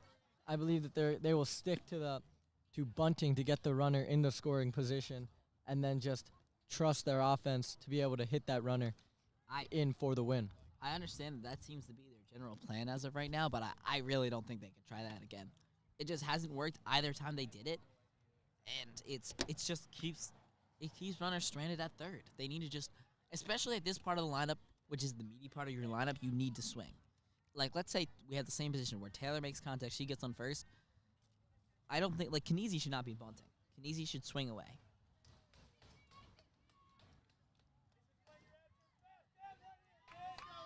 I agree, Thomas.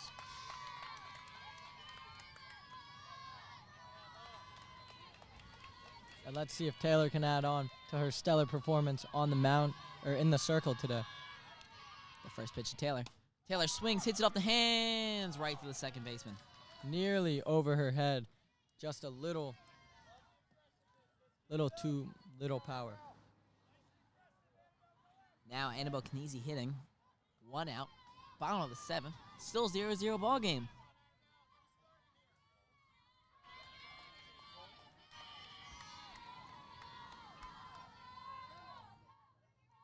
The pitch. Ooh, that one looked outside, but it will be called for strike 1. And Thomas, I've seen quite a few walk-offs, baseball and softball in my day, and there is nothing quite like it. And Canese fouls it back. 0-2 count. 1 out.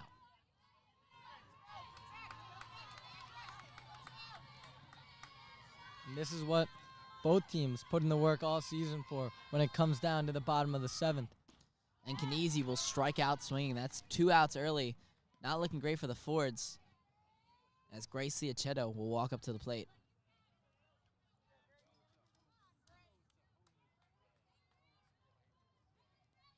And the Fords hope to have a little 2-out magic in them.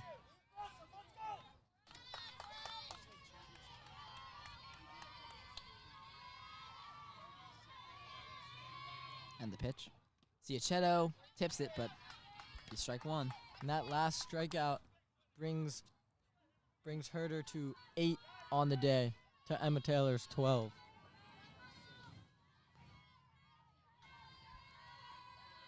And the pitch.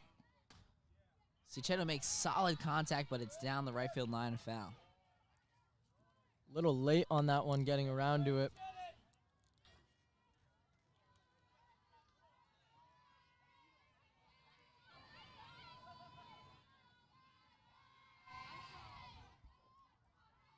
And the pitch. Liachetto matches it again, but she's just a little late, and that ball will go foul. She definitely straightened that out a little from the last pitch, but just still, like you said, just a little late. She can straighten that one out. That could give the Ford some new life. She absolutely mashed those last 2 balls, too, so. The wind starts to pick up on this 0-2 pitch. The pitch. Liachetto, another foul. And the wind just took that one.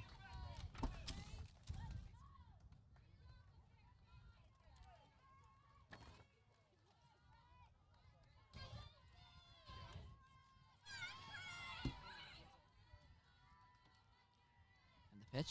Liachetto, another foul.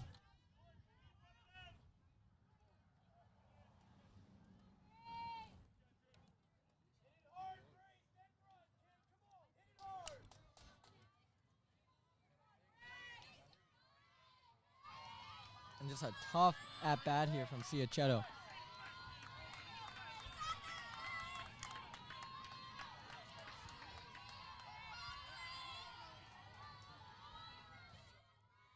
And the pitch. Liachetto, another foul. Right in that same direction as she just continues to be just a hair late on these balls.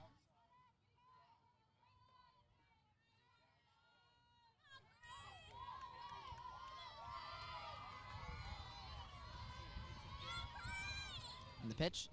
That ball high. Liachetto will take her first ball. 1-2 count. Still 2 outs in the bottom of the 7th.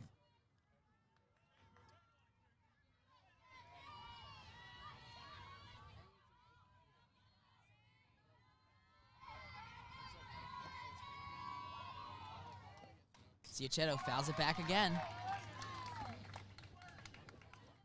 This at-bat just continues to go on. Little, it's come full circle from the first at-bat of this game to the last one in the first 7. And the pitch. Liachetto chops at it. Another foul ball to that same spot. Way out past right field.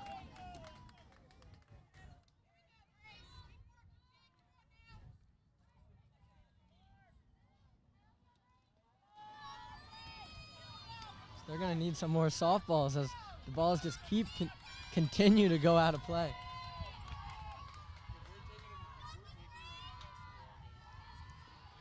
And the pitch. Liachetto fouls it off the hands.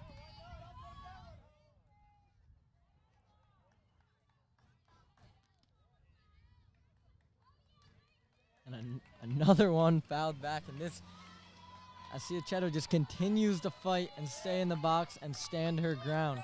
It's like the first at-bat all over again. The pitch. Liachetto fouls it again. That one narrowly missed us. Just over our heads into the street behind us.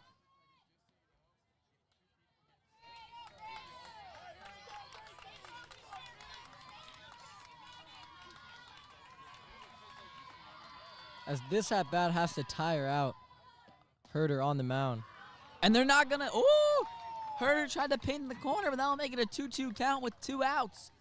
Wow, that's been called basically a strike all game, to be honest. I was a little bit surprised that Liachetto got that one. It has been, but she was given a nice call, and she's trying Another to capitalize on it. foul. And Ciochetta will stay alive. But this is exactly the kind of at-bat that even if this game goes into extra innings, it's going to wear out Herter, and just make it difficult for her to pitch well into this game if it gets into the 8th or the 9th.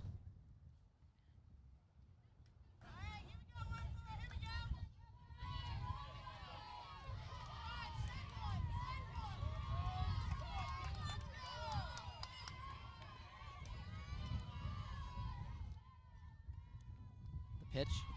Ciochetto, another foul ball. Just a little late on that one.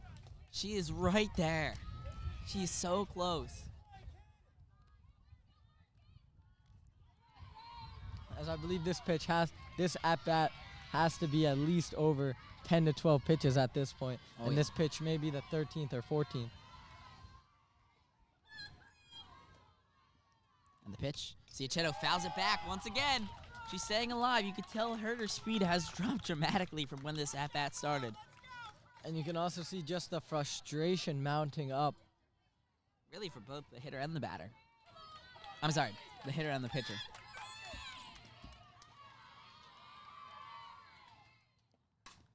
Right back at the pitcher. That is an unfortunate way to end that inning. She hit it on a tee, but still couldn't make deep enough contact. And Herter wins the matchup there. And like we said early on in this game, if this were to go to extras, it would be a 0-0 pitcher's duel, and that's exactly what we are seeing unfold in front of us. And here we go. We're heading to the top of the 8th. Taylor will come back out the pitch.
And here we go. Top of the 8th inning.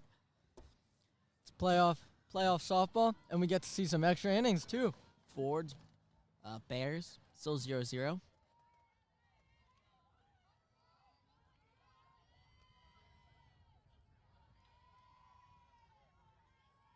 First pitch from Taylor. That ball fouled off the hands. It's not caught. And they let it roll foul. Smart play by both Barrett and McCallum. Neither one of them really reached out to grab that, so instead they let it roll foul. Absolutely the right play, because there was not going to be a play at first if they picked that one up in fair territory.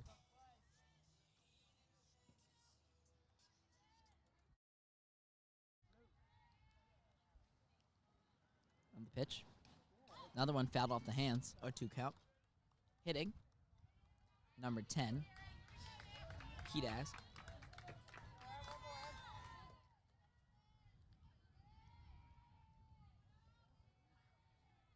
Taylor going for her 13th strikeout of this game. And the pitch. That ball roped in the left field. In the gap. We'll get at least 2. Good turnaround by Ingram and good relay throws, but leadoff double, not a great way to start out the inning for the Fords, but good start for Boyertown. Definitely one of the best hits of the game we've seen, as that one found the gap in left center and went all the way back. But as you said, great job by the Fords to recover from that and limit the damage. And now hitting is Alex Morgan, the leadoff hitter. She shows bunt. That ball gets past Barrett. That'll be a steal to third. Now you got a runner on third with no outs. Taylor's going to need to work some magic to get out of this one. And this is where, if you're the Fords, you need at least one strikeout, maybe two, maybe three.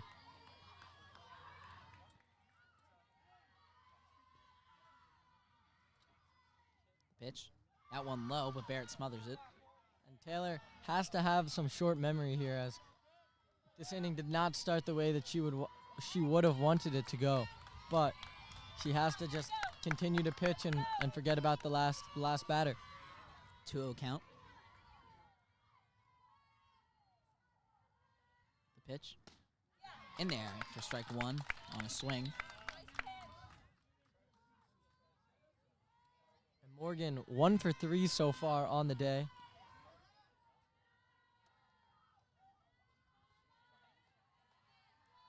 The pitch. That one hit off the hands. Taylor will look back at the runner at third. The throw to first wasn't in time, though. Taylor's look back to third took a little too long, but the runner does not advance from third. Yeah, but now you got runners on the corners with no outs. This is, with France hitting, this is really some time for Taylor to, she really needs to work her magic here, get out of this.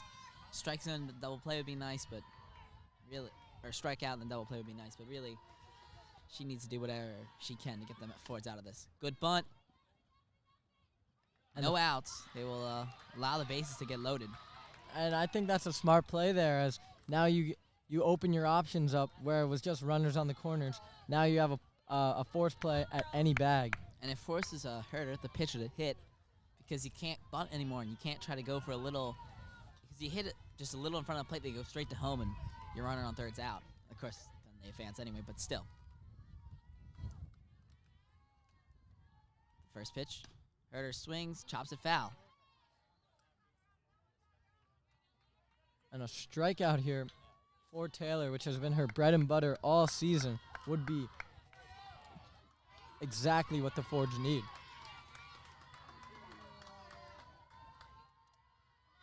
The pitch.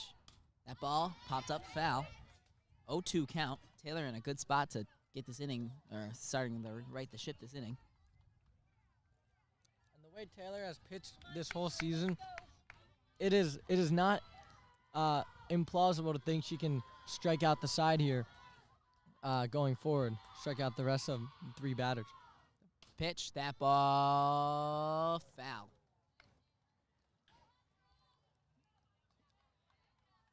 Little early on that one, sends it down the left field line.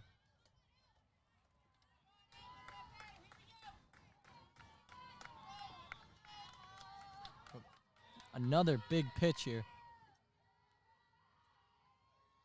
The pitch. Strike 3. Taylor strikes out Herder. That's an out the Fords absolutely needed. Bases loaded, 1 out. It's really gonna, the tide is turning as Kratz will hit. Also opens up the double play here on a sharply hit ground ball. Could go home and then to first. The pitch. That ball popped up. It's out. Just out of play.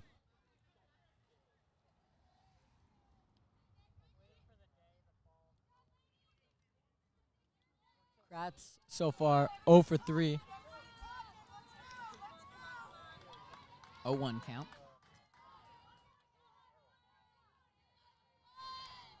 The pitch by Taylor. That one low. Looked pretty close to a strike there, but just a little low. 1-1 count. 1 out. Bases loaded.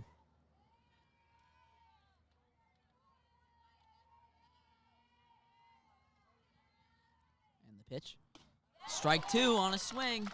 1-2 count. And this would be massive for Taylor here if she can get another strikeout. And in this situation, bases loaded in extra innings, there's no other person you'd rather have on the mound if you're the Fords than Yale commit Emma Taylor.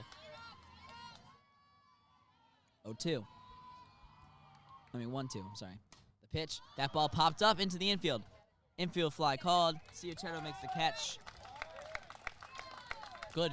Well, that still works. Might not be a strikeout, but still, very good outcome for the Fords there. Now, you went from bases loaded with no outs to bases loaded with 2 outs. And now all you need is now any way. And the Fords will see another inning with an opportunity to walk it off. Hitting is a Nieswender.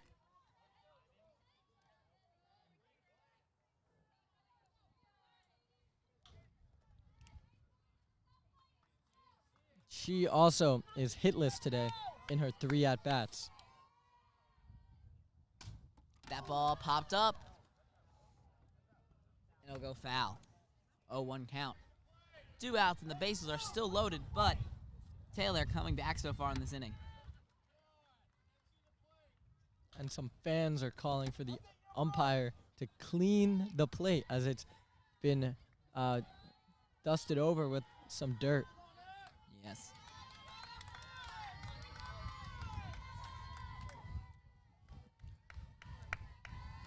The pitch. That ball popped up.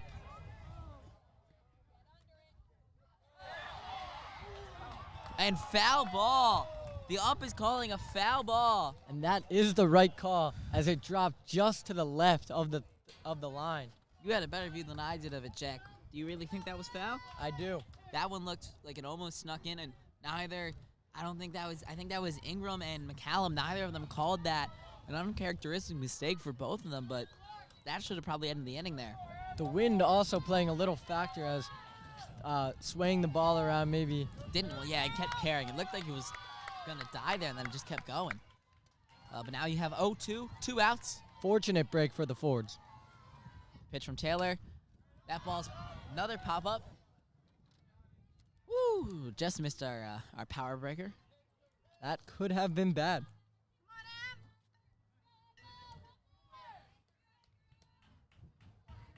But the Fords looking to capitalize on a lucky break they got there on that foul ball.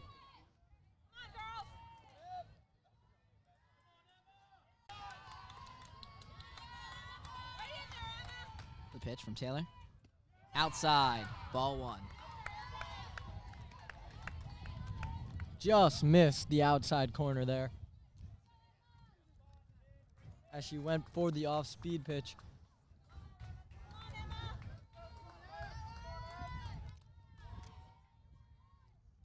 Time called by the batter. Nieswinder. She's taking her time in this crucial at-bat that could decide the game. The pitch. Strike 3, Emma Taylor strikes out 2, gets 1 to pop out.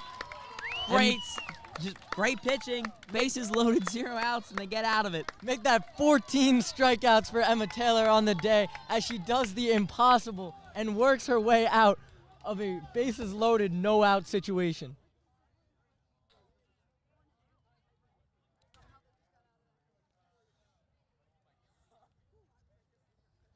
Wow, just absolutely fantastic.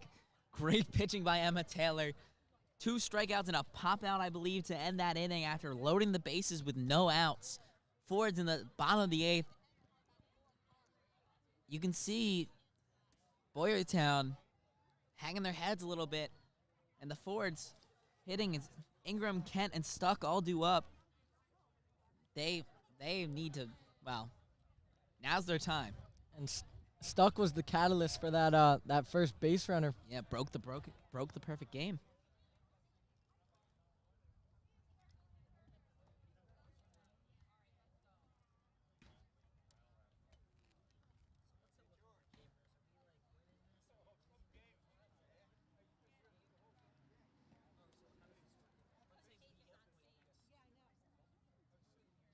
And we see Herder on the mound once again as she comes out for the 8th inning. And there's no better time than now for the Fords to get their bats awake. Yeah, I mean, this is the time for the Fords. They had a big momentum shifting inning, or big momentum shifting top of the inning. Fords are all smiles in the dugout, but they want to end this game now. Definitely a little concern from not only the crowd, not only the bench, but just an overall concerning feeling for the Fords when there was no outs and the bases loaded. But they fought through it, and now they're putting themselves in a great position to win this playoff game. The pitch. First one away. Herder looks like she's losing control a little bit. That one just sailed. Definitely an uncharacteristic pitch from Herder that we have not seen all day. The pitch. Ingram right back at Herder. Tease Good it up off move. the bat. Really solid contact, too. That one's getting in the shallow center field if Herder doesn't make that catch, but Herder's played defense. She's been stellar on defense today at her position.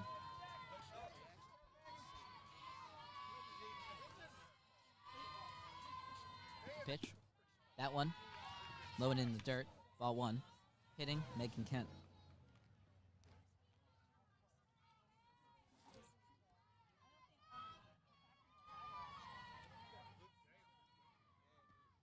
That one, high, ball 2. No need here to swing at anything outside the zone. It's got to be her pitch. The pitch to Kent. Kent fouls that one back. 2-1 count.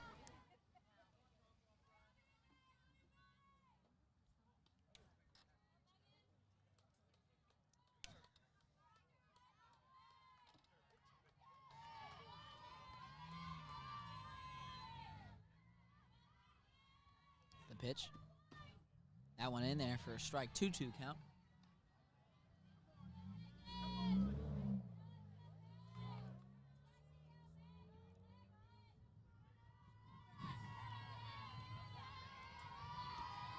The pitch.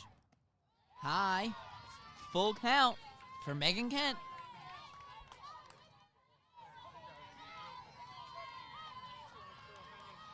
The Ford's bench coming alive here in the bottom of the 8th, cheering on Kent. Oh, that is the second time. That one looked outside, pretty outside. But they'll ring up Kent. Hitting now, Claudia's stuck with 2 outs. Definitely looked a little off the plate from our perspective, but the umpire has been calling that pitch for most of the game.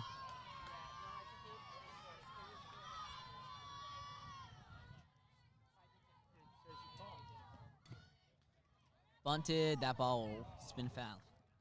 Just foul.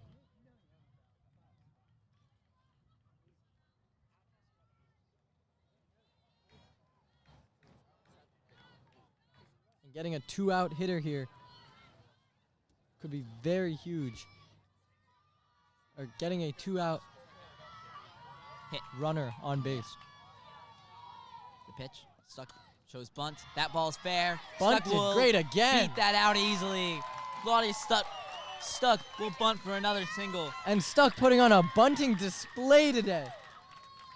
The second one bunted perfectly. The Bears did not even have a play on that one.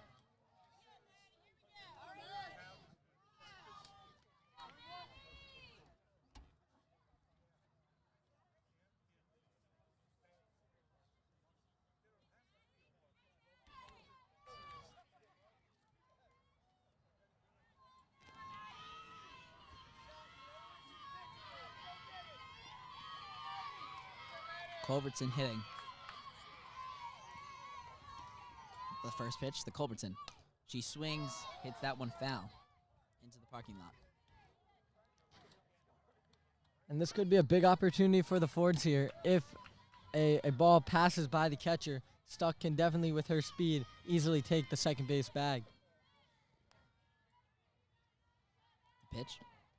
High, hits Culbertson in the elbow. And a little 2-out rally starting to form here for the Fords as the winning run is now in scoring position on second base. And the top of the lineup is back up. Shannon Gavigan hitting. Herder is losing it a bit, as you can tell with her last few pitches. She's been throwing them high and inside for righty batters, but I don't know. We're going to see. I don't know if Herder will be able to go. Assuming, let's say the Fords don't score. They do have 2 outs here. it's still kind of unlikely. If they don't score, I don't know how many more innings Herder could go through. Yes, in these last few innings, we've started to see Herder look a little vulnerable. The Fords starting to get some base runners against her. That one outside, 1-0 count. And it definitely messes with your mindset a little after you hit a batter. It'll be interesting to see how she bounces back here. Pitch to Gavigan. Low and in the dirt, 2-0 count. Herder really looks like she is losing control of her pitches here. And if she throws another ball here, I wouldn't be surprised if we see a mound visit.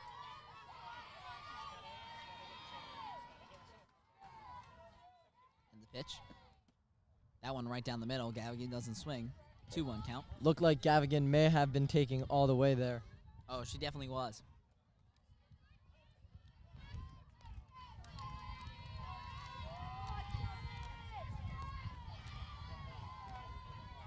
Pitch. Gavigan swings and tips it foul. 2-2 count.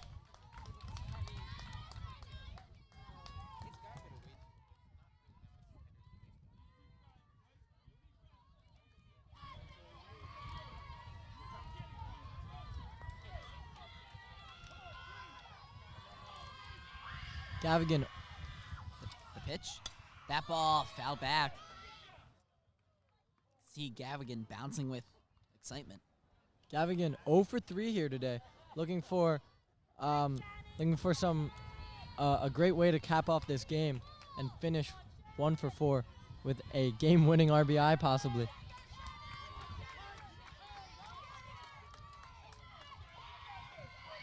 In the pitch. Gavigan swings!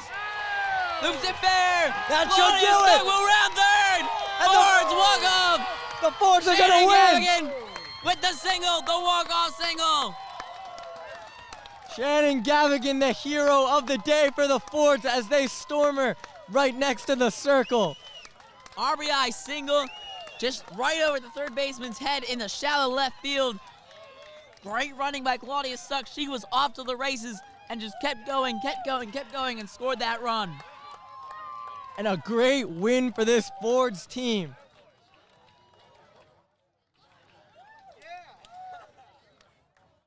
As the pitching duel ends in the bottom of the 8th with a Shannon Gavigan single to score Claudia Stuck, and the Fords win 1-0. Yeah, just, wow. Just an incredible way to end that game. 2 outs, Fords comeback rally. Claudia Stuck with a great bunt. Culbertson gets hit. Then Gavigan comes up to the plate. Great contact in the shallow left field, and that's the game. And once again, the story of this game was just get on base, and the Fords were able to do that any way possible through a bunt, through a hit by pitch, and then they finally got the big hit delivered from Shannon Gavigan. All right. Well, we will be back for with interviews in a short bit, but as for now, we will see you in a bit.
All right, so we are back with an interview from pitcher Emma Taylor.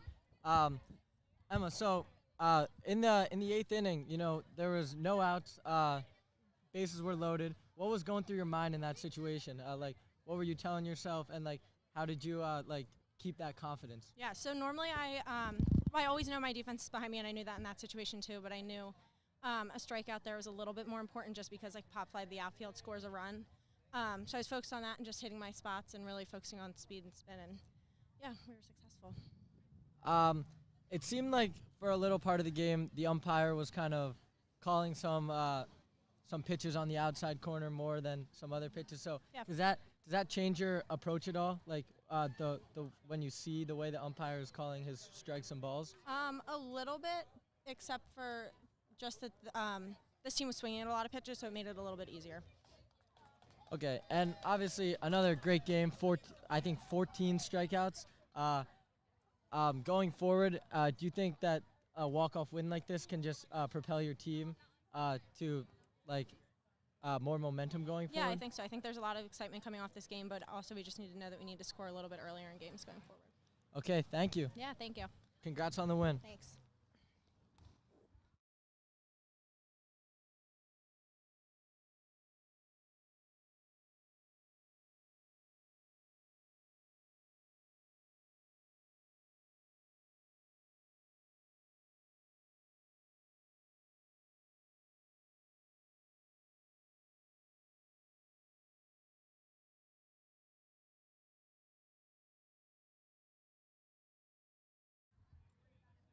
All right, now we are here with today's walk-off winner, Shannon Gavigan, with the single in the bottom of the eighth to win it for the Fords. So Shannon, what was going through your mind going into that final at-bat? Everything and nothing, kind of. Just really wanted to see good pitches. Didn't want to. She's a really good pitcher, so I didn't want to get behind or anything. And just honestly, I can't even tell you really. So even though 0 for 3 in this game, the whole offense as a whole was just kind of struggling through the game. Absolutely. She was a great pitcher. So does the mindset? How do you keep that positive mindset going into an at bat, knowing, like you said, facing a very tough pitcher, knowing it's going to be a challenging at bat? Yeah, we just kind of keep our heads in. I mean, we know that we've faced pitchers that are just as good as her before, especially with Garnet Valley and those teams. And it's just all the mentality and coming up, and every time, even if you strike out the last time, you have to know that this time you're going to get a hit no matter what. Absolutely. And so obviously with the walk-off, how does it feel to hit that walk-off and propel your team to the next round in the playoffs? I mean, it feels amazing. I mean, everything that we do, we always do for each other, so it was just amazing to be able to do that for them and propel us forward. Absolutely. Well, good luck in the next round, Thank you. and great hit today to Yeah. to win the game.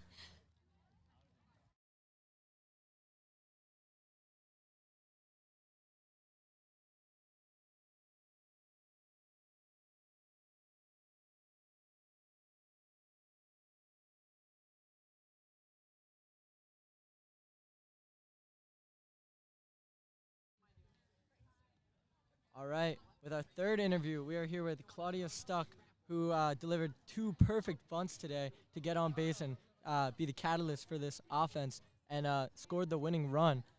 So Claudia, like I just said, you were the spark plug of this offense today, getting those bunts. What was going through your mind on those bunts? Were you trying to bunt it down a specific side, or were you just trying to put it in a good spot? For the first one, I was just trying to get it to third base. But then the second one, I just kind of went wherever the pitch is thrown. So. And then on the last play of the game, you were on second base. What did you know you were gonna score? Did you look at your coach, or was it kind of implied that if there was gonna be a ball, that you were gonna be going to home no matter what? It was pretty much implied that any ball out of the infield, we were going to try to score on that hit. So. Okay, well, and finally, with this big win, this big walk-off win, how do you think this propels your team going forward into the next round of the playoffs? I think everyone's super excited, and hopefully we win the next game on Friday. All right, thank you. Thank you. Great game today, and good luck going forward. Thank you.